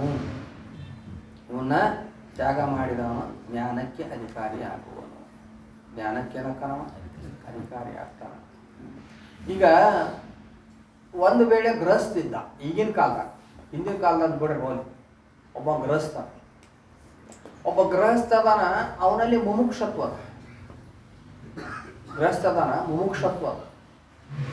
ಮುಮುಕ್ಷತ್ವ ಅದ. ಆದ್ರೆ ಅವನು ತ್ಯಾಗ ಮಾಡಿ ಬರ್ಬೇಕಂದ್ರೆ ಬಿಟ್ಟು ಬಂದ್ರೆ ಜ್ಞಾನಕ್ಕೆ ಅಧಿಕಾರಿ ಆಗ್ತಾನಂದ್ರ ಎಷ್ಟೋ ಮಂದಿ ಗೃಹಸ್ಥರು ಮುಮುಕ್ಷಗಳು ಇರ್ತಾರೋ, ಎಷ್ಟೋ ಮಂದಿ ಗೃಹಸ್ಥರು ಜ್ಞಾನಿಗಳು ಇರ್ತಾರೆ. ತ್ಯಾಗ ಮಾಡಿ ಬರ್ಬೇಕಂದ್ರೆ ಬಿಟ್ಟು ಬರ್ಬೇಕಂದ್ರೆ ಎಲ್ಲರೂ ಬಿಟ್ಟು ಬಂದ್ರೆ ಬಿಟ್ಟು ಬಂದ್ರೆ ಚಲೋ. ಯಾವಾಗ ಎಲ್ಲ ವ್ಯವಸ್ಥೆ ಮಾಡಿ ಮದುವೆಕ್ಕಿಂತ ಮೊದಲು ಬಿಟ್ಟು ಬಂದೇನೋ ಚಲೋ. ಸ್ವಲ್ಪ ಅರ್ಧಂಬರ್ಧ ಗಳಿಸಿ ಎಲ್ಲ ರೆಡಿ ಮಾಡಿ ಇಟ್ಟಿದ್ದೆ ಅಂದ್ರೆ ಅವ್ರು ಹೇಳಿ ಕೇಳಿ ಬಿಟ್ಟು ಹೋಗ್ಬೇಕು. ಮತ್ತೆ ಹೇಳಂತ ಬಿಟ್ಟು ಬಂದೆ ಅಂದ್ರೆ ನೀನು ಮಾರನೇ ದಿನ ಮಠದಾಗ ಬಂದು ಕುಂದ್ಬಿಡ್ತಾರ. ಹೌದಿಲ್ಲ? ಬಿಟ್ರೆ ಚಲೋ. ಯಾಕ ಶಂಕರ್ ಭಗವತ್ಪಾದಾಚಾರ್ಯ ಸನ್ಯಾಸಾಶ್ರಮಕ್ಕೆ ಯಾಕೆ ಬೆಲೆ ಕೊಟ್ಟರು? ಇದು ನಿನ್ನ ಪಾರಮಾರ್ಥ ಸಾಧನಕ್ಕೆ ಹಿಂದೆ ಪ್ರತಿಬಂಧಕ್ಕೆ ಭಾಳ ಇರೋಂಗಿಲ್ಲ. ಏನಿಲ್ಲ, ಅಲ್ಲಿ ಮನ್ಯಾಗ ಇದು ಮಾಡ್ತಾನಂದ್ರೆ ಕೆಟ್ಟ ಪ್ರತಿಬಂಧಕ. ಹೌದಿಲ್ಲ? ಅವರು ಸತಿಪತಿಗಳ ಒಂದಾದ ಭಕ್ತಿ ಹಿತವಪ್ಪುದು ಶಿವನ್ಗೆ, ಸತಿಪತಿಗಳ ಒಂದಾಗದ ಭಕ್ತಿ ಏನ್ರಿ ಅಮೃತಗಳು ವಿಷವ ಬೆರೆಸಿದಂತೆ ರಾಮನಾಥ. ನಿನಗೆ ಎಲ್ಲರೂ ಅನುಕೂಲ ಇದ್ರಪ್ಪ, ಮಕ್ಕಳ ಅನುಕೂಲ ಇದ್ರು, ಪತ್ನಿಯರ ಅನುಕೂಲ ಇದ್ರು, ನಿನಗೆಲ್ಲ ವ್ಯವಸ್ಥೆ ಇತ್ತು, ಏನು ಚಿಂತೆ ಇದ್ದಿದ್ದಿಲ್ಲ. ಗೃಹಸ್ಥಾಶ್ರಮದೊಳಗ ಏನು ಸಿಕ್ಕಾಪಟ್ಟಿ ಹೋಗಿ ಮುಂಜಾನೆ ಹೋಗಿ ರಾತ್ರಿನ ಬರ್ಬೇಕು ಅಂತೇನಿಲ್ಲ. ವಿದ್ಯುತ್ ಸಂಪತ್ತೂ ಇತ್ತು ಅಂದ್ರೆ ಎಲ್ಲ ಅನುಕೂಲ. ಹೋಗ್ರಿ ನೀವು ಶಾಸ್ತ್ರ ಕೇಳಕ್ಕೆ ಹೋಗ್ರಿ, ಹೋಗಿ ಕೇಳಿ ಬರ್ರಿ ಅಂತಿದ್ರು ಅಂದ್ರೆ ಏನ್ರಿ ಅವರು ಚಲೋ. ಮತ್ತು ಮನ್ಯಾಗ ಎಲ್ಲ ವಿರೋಧ ಇರ್ತೀರಂದ್ರೆ ನೀವು ಬಿಟ್ಟ ಬರ್ಬೇಕು. ಗಂಡ ಶಿವಲಿಂಗ ದೇವರ ಭಕ್ತ, ಹೆಂಡತಿ ಮಾರಿನ ಸನ್ನೆ ಭಕ್ತ. ಗಂಡ ಕೊಂಬುದು ಪಾದೋದಕ ಪ್ರಸಾದ, ಹೆಂಡತಿ ಕೊಂಬುದು ಸೂರ್ಯಮಾಂಸ. ಭಾಂಡ ಭಾಜನ ಶುದ್ಧವಿಲ್ಲದವರ ಭಕ್ತಿ, ಹೆಂಡದ ಮಡಿಕೆಯ ಹೊರಗೆ ತೊಳೆದಂತೆ ರಾಮನಾಥ. ಏನ್ರಿ ಎಲ್ಲ ಚಲೋ ಇತ್ತಂದ್ರೆ ಅಲ್ಲಿ ಇದ್ದುಕೊಂಡು ಅದ್ರ ಅಭಿಮಾನ ಬಿಡು, ಅವ್ರ ಅಭಿಮಾನ ಬಿಡು, ಅಲ್ಲೇ ಇರು, ಎಲ್ಲ ಅನುಕೂಲ ಅದ. ಆದ್ರೆ ಇವ್ರು ನನ್ನ ಪತ್ನಿ, ಇವ್ರು ನನ್ನ ಮಕ್ಕಳ, ಋಣಾನುಬಂಧೇನ ರೂಪೇಣ ಪಶುಪತ್ನಿ ಸುತಾಲಯ ಅಂತ ತಿಳ್ಕೊಂಡು ಅಲ್ಲೇ ಇರು, ಚಲೋ ಐತಿ. ತಂದ್ರ ಬಂದ್ರ ಅಲ್ಲಿ ಚಲೋ, ತೊಂದ್ರಿ ಬಂದ್ರ ಇಲ್ಲಿ ಚಲೋ.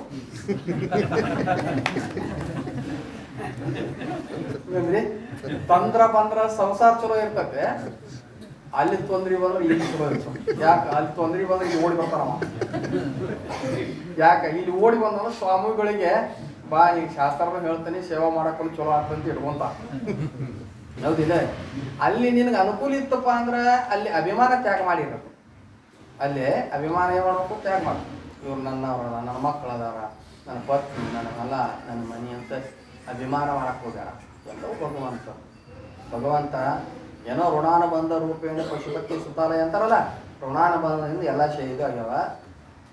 ನಾನು ನನ್ನ ಸ್ವರೂಪ ತಿಳ್ಕೊಬೇಕು, ಯಾರು ನಾನು ಕೂಡು ಹೊರಂಗಿಲ್ಲ ಅಂತ ಈಗ ಹೆಂಗೆ ಅಭಿಮಾನ ತ್ಯಾಗ ಮಾಡು. ಏನ್ರಿ? ಮತ್ತು ಅಲ್ಲಿ ಏನು ತೊಂದರೆ ಬಿಟ್ಟು ಅಂದ್ರೆ ಸಿಕ್ಕಾಪಟ್ಟಿ ತೊಂದರೆ ಆಗಕ್ಕಂತಂದ್ರೆ ನೀವು ಬಿಟ್ಟ ಬರ್ಬೇಕು ನೋಡಪ್ಪ, ಕೆಲಸ ಆಗಲ್ಲ.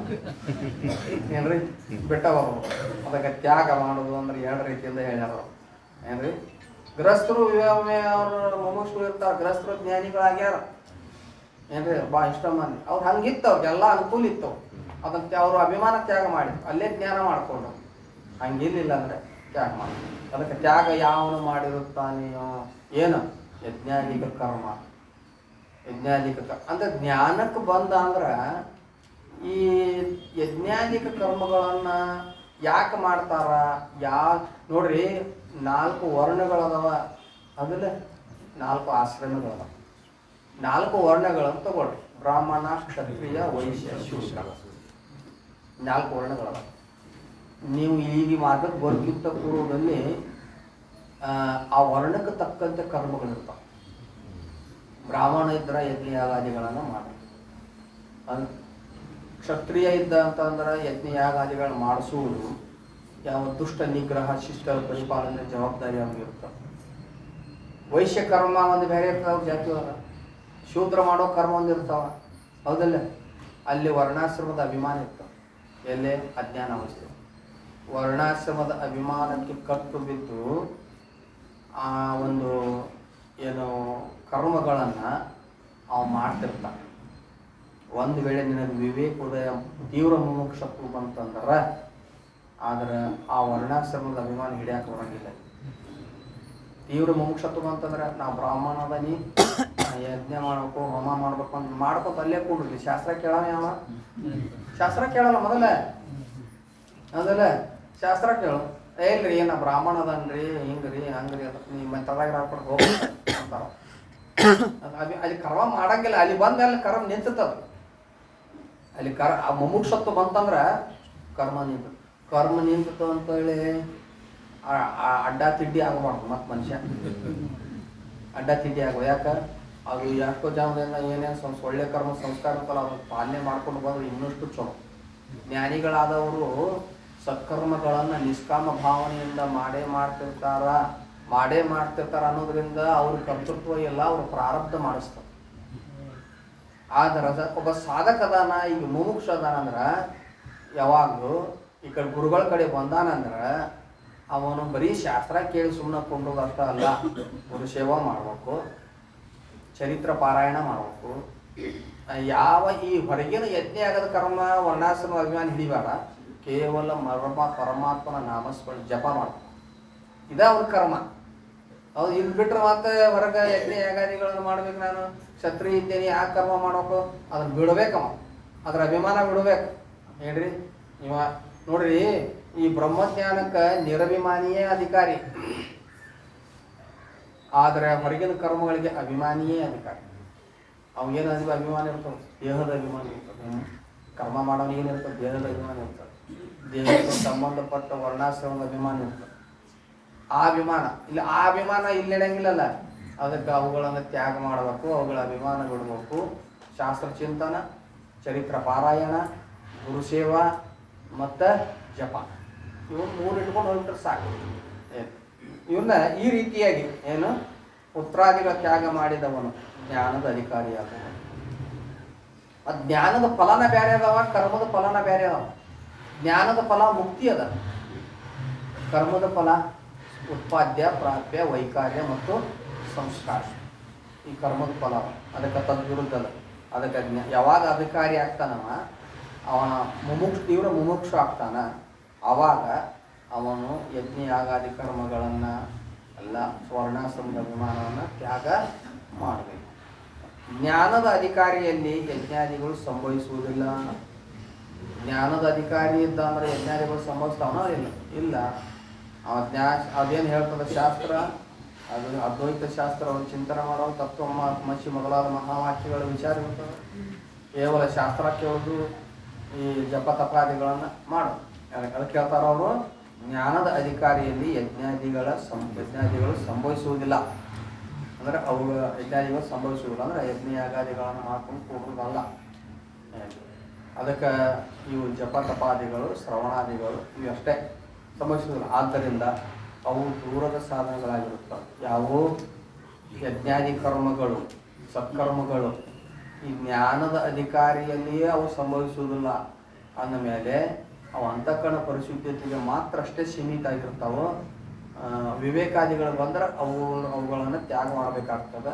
ಅದಕ್ಕೆ ಅವು ದೂರದ ಸಾಧನ ಅದಾವ, ಅವಕ್ಕೆ ಬಹಿರಂಗ ಸಾಧನ ಅಂತ ಕರಿಬೇಕು ಅಂತ ಹೇಳ್ತೀವಿ. ಇನ್ನು ವಿವೇಕಾದಿಗಳ ಅಂತರಂಗ ಸಾಧನತೆ. ವಿವೇಕಾದಿಗಳ ಅಂತರಂಗ ಸಾಧನತೆ. ವಿವೇಕಾದಿಗಳು ಜ್ಞಾನದ ಅಧಿಕಾರಿಯಲ್ಲಿ ಸಂಭವಿಸುತ್ತವೆ. ಯಾವನು ಜ್ಞಾನದ ಅಧಿಕಾರಿಯಾಗಿರುತ್ತಾನೆ ಅವನಲ್ಲಿ ವಿವೇಕಾದಿಗಳು ಸಂಭವಿಸುತ್ತವೆ. ಅದಕ್ಕೆ ವಿವೇಕ, ವೈರಾಗ್ಯ, ಸಮಾಧಿ, ಸತ್ಯ, ಸಂಪತ್ತಿ ಮತ್ತು ಮುಮುಕ್ಷತ್ವ ಇವೇನದಾವಲ್ಲ, ಇವು ವಿವೇಕಾದಿಗಳು ಜ್ಞಾನದ ಅಧಿಕಾರಿಯಲ್ಲಿ ಸಂಭವಿಸುತ್ತವೆ, ಮುಮುಕ್ಷುವಿನಲ್ಲಿ ಸಂಭವಿಸುತ್ತವೆ. ಗುರುದೇವತಾ ಭಕ್ತಿ, ವರವೇದ ವಿಧಿ ನಿಷ್ಠೆ, ವಿರತಿ ಮುಂತಾದ ನವ ಸುಚಾರಿತ್ರಗಳಿರಲು ಅವನೇ ಶಿಷ್ಯ ಎನಿಸುವನು. ಅದು ನೋಡಿ ಹೇಳ್ಯಾರ. ಅದಕ್ಕೆ ವಿವೇಕಾದಿಗಳು ಜ್ಞಾನದ ಅಧಿಕಾರಿಯಲ್ಲಿ ಸಂಭವಿಸುತ್ತವೆ. ಯಾವ ಜ್ಞಾನದ ಅಧಿಕಾರಿ? ಜ್ಞಾನಕ್ಕೆ ಅಧಿಕಾರಿ ಇರಬೇಕು. ಮನಿ ಬಿಟ್ಟು ಬಂದವ, ಮಠದಾಗ ವಾಸ ಅದಾವ, ಕೆಂಪರಿಗೆ ಹಾಕದಾವ, ಇವ ಜ್ಞಾನಕ್ಕೆ ಅಧಿಕಾರಿ ಅದಾನ ಅಂತ ಹಿಂಗೆ ಹೇಳಕ್ಕೂ ಬರೋದಿಲ್ಲ. ಬರೀ ಲಾಂಛನ ಹಾಕೊಂಡ್ರ ಜ್ಞಾನಕ್ಕೆ ಅಧಿಕಾರಿ ಅಂತನಲ್ಲ. ಲಾಂಛನಕ್ಕೆ ಸಂಬಂಧ ಇಲ್ಲದು. ಬಿಳೆ ಅರಿವಿ ಒಳಗಿದ್ದಾವನು ಜ್ಞಾನಿ ಇರ್ತಾನ, ಬಿಳೆಯರು ಅರಿವಿ ಒಳಗಿದ್ದಾವನು ಮುಮುಕ್ಷು ಇರ್ತಾನ. ಒಬ್ಬೊಬ್ಬ ಎಲ್ಲಾರು ಮನೆ ಬಿಟ್ಟು ಬಂದೇವು ಸನ್ಯಾಸಿಯಾಗ್ಯಾವ ಅಂದ್ರೆ ಎಲ್ಲರಿಗೂ ಅದು ಒಳಗಿಂದ ಸಾಧನ, ಅದು ಹೊರಗಿಂದ ಸಂಬಂಧಪಟ್ಟಿಲ್ಲ. ಆದರೆ ಲಾಂಛನಕ್ಕೆ ಶರಣೆಂಬೆ ಅವ್ರು ಹೆಂಗಾರ ಇರುವಲ್ದಾಗ ಅವ್ರಲ್ಲಿಂದ ಮಾಡೋದು ಬೇಡ. ಅದು ಲಾಂಛನಕ್ಕೆ ಶರಣ. ಬಸವಣ್ಣವ್ರು ಲಾಂಛನಕ್ಕೆ ಶರಣ, ಕೈ ಮುಗಿದು ಅಷ್ಟೇ. ಆದರೆ ಒಳಗೆ ಸಾಧನ ಏನೈತಲ್ಲ, ಅಂತರಂಗ ಸಾಧನಗಳು ಅದಾವಲ್ಲ, ಯಾವ ಆಶ್ರಮದೊಳಗರ ಇರ್ತಾವ, ಯಾವ ಡ್ರೆಸ್ನಾಗಾರ ಇರಲಿ, ಅವನಿಗೆ ಒಳಗಿಂದ ಇರು ಸೂಕ್ಷ್ಮ ಶರೀರದ ಇರುವಂತ ಮಾತು ಅವು. ಅದಕ್ಕೆ ಎಲ್ಲರೂ ಗೃಹತ್ಯಾಗ ಮಾಡಿ ಬಂದವರು ಇವರ ಮುಮುಕ್ಷುಗಳು ಇರ್ತಾರಂತೇನ ಅರ್ಥ ಇಲ್ಲ. ಅದಕ್ಕೆ ಅವರ ನವ ಸುಚಾರಿತ್ರಗಳಿರಲ್ಲ ಅಂದಾರ ನೋಡ್ರಿ. ಅವ್ರು 9 ನವ ಸುಚಾರಿತ್ರಗಳು 9 ಯಾವ 9 ಯಾವ? ವಿವೇಕ, ವೈರಾಗ್ಯ, ಹೌದಲ್ಲ, ಶಮದಮಾದಿ 6, 8 ಮುಮುಕ್ಷತ್ವ 9. ಅದಕ್ಕೆ ಅವನು ಶಿಷ್ಯ ಅಂದ ಜ್ಞಾನಕ್ಕೆ ಅಧಿಕಾರಿ ಅವ ಅಂತ ಹೇಳಿ. ವಿವೇಕಾದಿಗಳು ಜ್ಞಾನದ ಅಧಿಕಾರಿಯಲ್ಲಿ ಸಂಭವಿಸುತ್ತವೆ. ಆದ್ದರಿಂದ ಅವು ಸಮೀಪ ಸಾಧನಗಳಾಗಿವೆ. ಅಂದ್ರೆ ಜ್ಞಾನಕ್ಕೆ ಯಾರು ಅಧಿಕಾರಿ ಅದಾರ, ಮುಮುಕ್ಷು ಅದಾರ, ಅವರಲ್ಲಿ ಈ ವಿವೇಕಾದಿಗಳು ಅಂತರಂಗ 8 ಸಾಧನಗಳು ಇರ್ತಾವ. ಅವು ಜ್ಞಾನಕ್ಕೆ ಸಮೀಪ ಅದಾವ. ಅದಕ್ಕೆ ಅವಕ್ಕೆ ಏನಬೇಕು, ಸಮೀಪ ಸಾಧನಗಳಾಗ್ಯಾವ. ಅವಕ್ಕೆ ಅಂತರಂಗ ಸಾಧನಗಳು ಅಂತ ಹೇಳ್ತಾರೆ. ಅದರಲ್ಲಿಯೂ ಕೂಡ ಇಷ್ಟು ಭೇದವಿರುತ್ತದೆ. 8 ಅಂತರಂಗ ಸಾಧನಗಳು ಅಂತ ಹೇಳಿದ್ರು ಕೂಡ ಏನ್ರಿ ಇಲ್ಲ,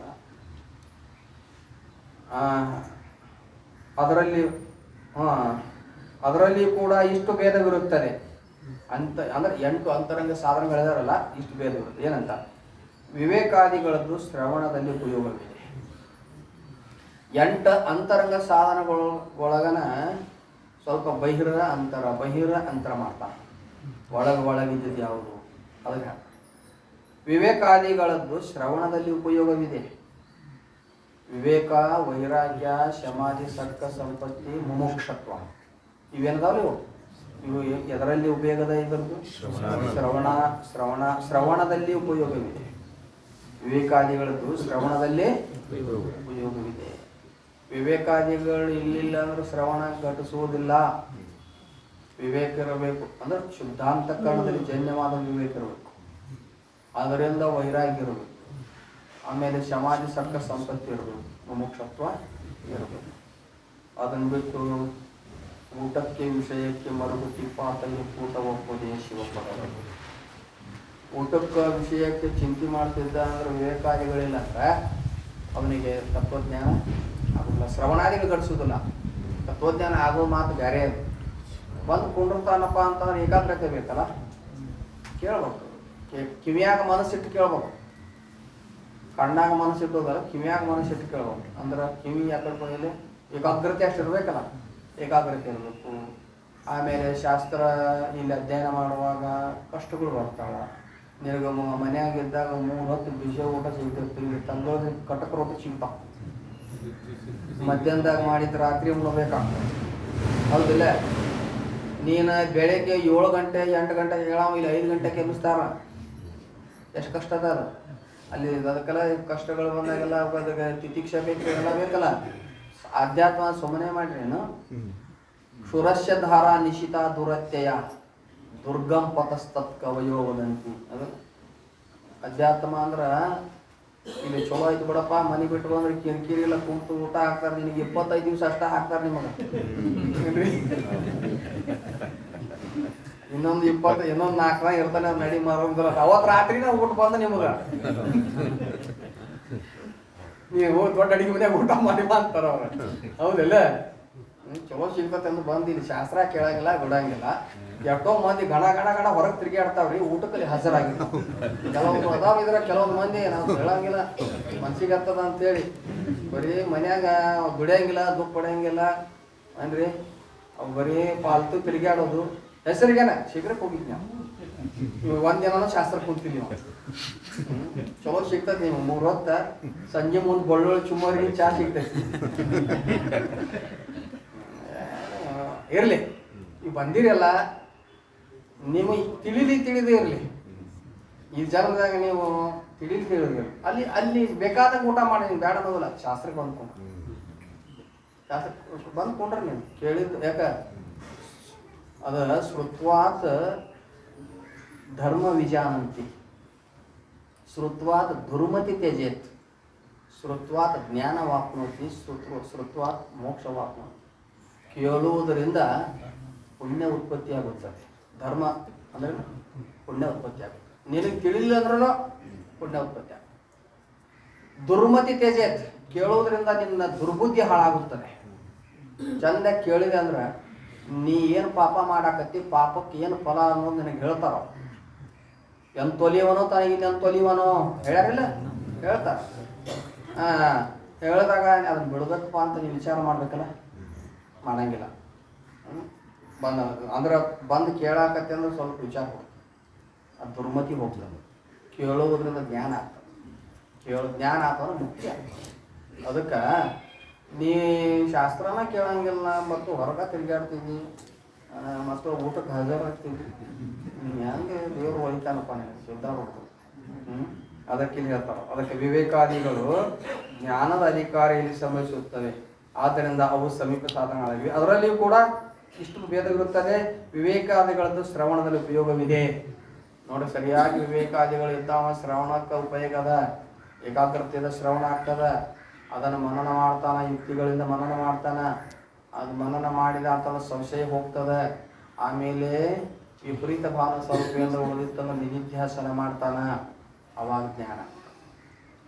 ಅದಕ್ಕೆ ಆ ಶ್ರವಣಾದಿಗಳು ಇಲ್ಲಿಲ್ಲ ಅಂದ್ರೆ ವಿವೇಕಾದಿಗಳು ಇಲ್ಲಿಲ್ಲ ಅಂದ್ರೆ ಶ್ರವಣಾದಿಗಳಲ್ಲಿ ಶ್ರವಣಾದಿಗಳು ಘಟಿಸುವುದಿಲ್ಲ. ಸರಿಯಾಗಿ ಹೆಂಗೆ ಘಟಿಸೋದಿಲ್ಲ? ಶ್ರವಣ ಘಟಿಸೋದು. ಶ್ರವಣದಲ್ಲಿ ವಿವೇಕಾದಿಗಳು ಉಪಯೋಗದ. ವಿವೇಕಾದಿಗಳಿದ್ರೆ ಶ್ರವಣ ಘಟಿಸ್ತದ. ಆದರೆ ವಿವೇಕಾದಿಗಳಿಗೆ ಇಲ್ಲಿಲ್ಲ ಅಂದ್ರೆ ಬಂದು ಕುಂತರೂ ಕೂಡ ಅವರಿಗೆ ದೀರ್ಘವಾಗಿ ನಿರಂತರವಾಗಿ ಏಕಾಗ್ರತೆ ಚಿತ್ತದಿಂದ ಕೇಳುವಂಥದ್ದು ವಿವೇಕಾದಿಗಳು ಇಲ್ಲ ಅಂದ್ರೆ ಘಟಿಸುವುದಿಲ್ಲ. ವಿವೇಕಾದಿಗಳು ಇಲ್ಲ ಅಂದ್ರೆ ನಿಶ್ಚಿದ್ರವಾಗಿ ದೀರ್ಘಕಾಲದಿಂದ ಶ್ರವಣ ಮಾಡೋಕ್ಕಾಗೋದಿಲ್ಲ. ಅದಕ್ಕೆ ಶ್ರವಣಕ್ಕೆ ವಿವೇಕಾದಿಗಳ ಉಪಯೋಗ ಇದೆ. ಮತ್ತು ಶ್ರವಣಾದಿಗಳದ್ದು ಜ್ಞಾನದಲ್ಲಿ ಉಪಯೋಗವಿದೆ. ಈಗ ವಿವೇಕಾದಿಗಳ ಶ್ರವಣದಲ್ಲಿ ಉಪಯೋಗ ಅದಾವ, ಶ್ರವಣಾದಿಗಳು ಜ್ಞಾನಕ್ಕೆ ಉಪಯೋಗ. ಶ್ರವಣ ಮನನ ನಿಧಿಧ್ಯಾಸನ ಮಾಡಿದ್ರೆ ಏನ್ರಿ ಅವನಿಗೇನಾಗ್ತದೆ? ಜ್ಞಾನ. ಶ್ರವಣಾದಿಗಳೇ ಬೀಜ, ಆತ್ಮ ಅಹಂಕೃತಿಗಳ ವಿವರಣವಾದ ರೂಪ, ಮರಳಿ ಸಂಸ್ಕೃತಿಯ ನಿವನ ಸಾಕ್ಷಿತ್ವವೇ ಕಾರ್ಯಬಹುದೆಂದು ಬಂದವರು ಭಾವಿಸುವುದು ಅರಿವಿಗೆ ನಿಜವೇ. ಅಂದರೆ ಶ್ರವಣ ಜ್ಞಾನದಲ್ಲಿ ಉಪಯೋಗವಿದೆ. ಆದ್ದರಿಂದ ವಿವೇಕಾದಿಗಳ ಅಪೇಕ್ಷೆಯಿಂದ ಶ್ರವಣಾದಿಗಳು ಅಂತರಂಗ ಇರುತ್ತವೆ. ಅಂತರಂಗ ಸಾಧನದೊಳಗೆ ಮತ್ತೆ ಸ್ವಲ್ಪ ಹೊರಗೆ ಮಾಡಿದ್ರು ಅವರು 8 ಅದಾವ ಅಂದ್ರೂ ಶ್ರವಣಾದಿಗಳ ಅಪೇಕ್ಷೆಯಿಂದ ವಿವೇಕಾದಿಗಳು ಬಹಿರಂಗದ. ಬಹಿರಂಗದಲ್ಲ ಹಂಗಾರ ಶ್ರವಣಾದಿಗಳ ಅಪೇಕ್ಷೆಯಿಂದ ವಿವೇಕಾದಿಗಳು ಬಹಿರಂಗದವ, ವಿವೇಕಾದಿಗಳ ಅಪೇಕ್ಷೆಯಿಂದ ಶ್ರವಣಾದಿಗಳು ಅಂತರಂಗದ. ಹೌದಲ್ಲ? ವಿವೇಕಾದಿಗಳ ಅಪೇಕ್ಷೆಯಿಂದ ಶ್ರವಣಾದಿಗಳು ಏನದವ? ಅಂತರಂಗ. ಇವುಗಳ ಅಪೇಕ್ಷೆಯಿಂದ ವಿವೇಕಾದಿಗಳು ಬಹಿರಂಗ ಇರುತ್ತವೆ. ಅಂದ್ರೆ ಶ್ರವಣಾದಿಗಳ ಅಪೇಕ್ಷೆಯಿಂದ ವಿವೇಕಾದಿಗಳು ಏನದಾವ? ಬಹಿರಂಗ. ಯದ್ಯಪಿ ಪ್ರಶ್ನೆ ಮಾಡ್ತಾ ವಿವೇಕಾದಿಗಳು ಕೂಡ ಜ್ಞಾನದ ಅಂತರಂಗ ಸಾಧನಗಳಿರುತ್ತವೆ ಎಂದು ಸರ್ವ ಗ್ರಂಥಗಳಲ್ಲಿ ಹೇಳಿದೆ. ಅವನು ಪ್ರಶ್ನೆ ಮಾಡ್ತಾ, ಅಲ್ರಿ ನೀವು ಶ್ರವಣಾದಿಗಳ ಅಪೇಕ್ಷೆಯಿಂದ ವಿವೇಕಾದಿಗಳನ್ನು ಬಹಿರಂಗ ಅನ್ನಕತ್ತೀರಿ, ಕೆಲವು ಎಷ್ಟೋ ಗ್ರಂಥಗಳಲ್ಲಿ ವಿವೇಕಾದಿಗಳನ್ನು ಅಂತರಂಗ ಸಾಧನ ಅಂತ ಒಪ್ಪ್ಯಾರಲ್ಲ. ಎಷ್ಟೋ ಗ್ರಂಥಗಳಲ್ಲಿ ವಿವೇಕಾದಿಗಳನ್ನು ಅಂತರಂಗ ಸಾಧನ ಅಂತ ಒಪ್ಪ್ಯಾರಲ್ಲ. ಬಹಿರಂಗವೆಂದು ಹೇಳಿರುವುದಿಲ್ಲ, ಅವಕ್ಕೆ ಬಹಿರಂಗ ಅಂತ ಹೇಳಿಲ್ಲ. ಕರ್ಮೋಪಾಸನೆ ಮಾತ್ರ ಬಹಿರಂಗ ಅಂತ ಹೇಳ್ಯಾರ. ಈ ವಿವೇಕಾದಿಗಳು ಏನದಾವಲ್ಲ ಇವಕ್ಕೆ ಅಂತರಂಗನ ಹೇಳ್ಯಾರ. ನೀವು ನೋಡಿದ್ರೆ ಶ್ರವಣಾದಿಗಳ ಅಪೇಕ್ಷೆಯಿಂದ ವಿವೇಕಾದಿಗಳನ್ನು ಬಹಿರಂಗ ಅಂತ ಹೇಳಕತ್ತೀವಿ ಅಂತಂದ್ರೆ ಹಿಂಗೆ ತಥಾಪಿ ಕೇಳಿದ ಪ್ರಶ್ನೆ ಮಾಡಿದ್ರು ಕೂಡ ತಥಾಪಿ ಟೈಮ್ ಎಷ್ಟಾಯ್ತು ನೋಡ್ರಿ, ಅದನ್ನ ನೋಡ್ಕೊಂತಾನೆ ಹೇಳಕತ್ತೀನಿ. ಅದು ಬಂದ್ ಬಿದ್ದು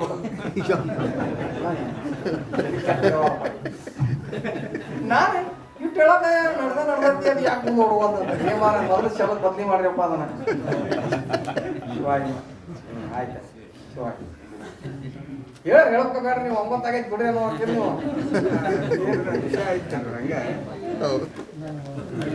ನಾನು ಅದನ್ನ ನೋಡ್ಕೊಂತ ಹೇಳಕತ್ತೀನಿ ಮ್ಯಾಲ ಸರಿ ಹೋದ ಮುಳ್ಳ.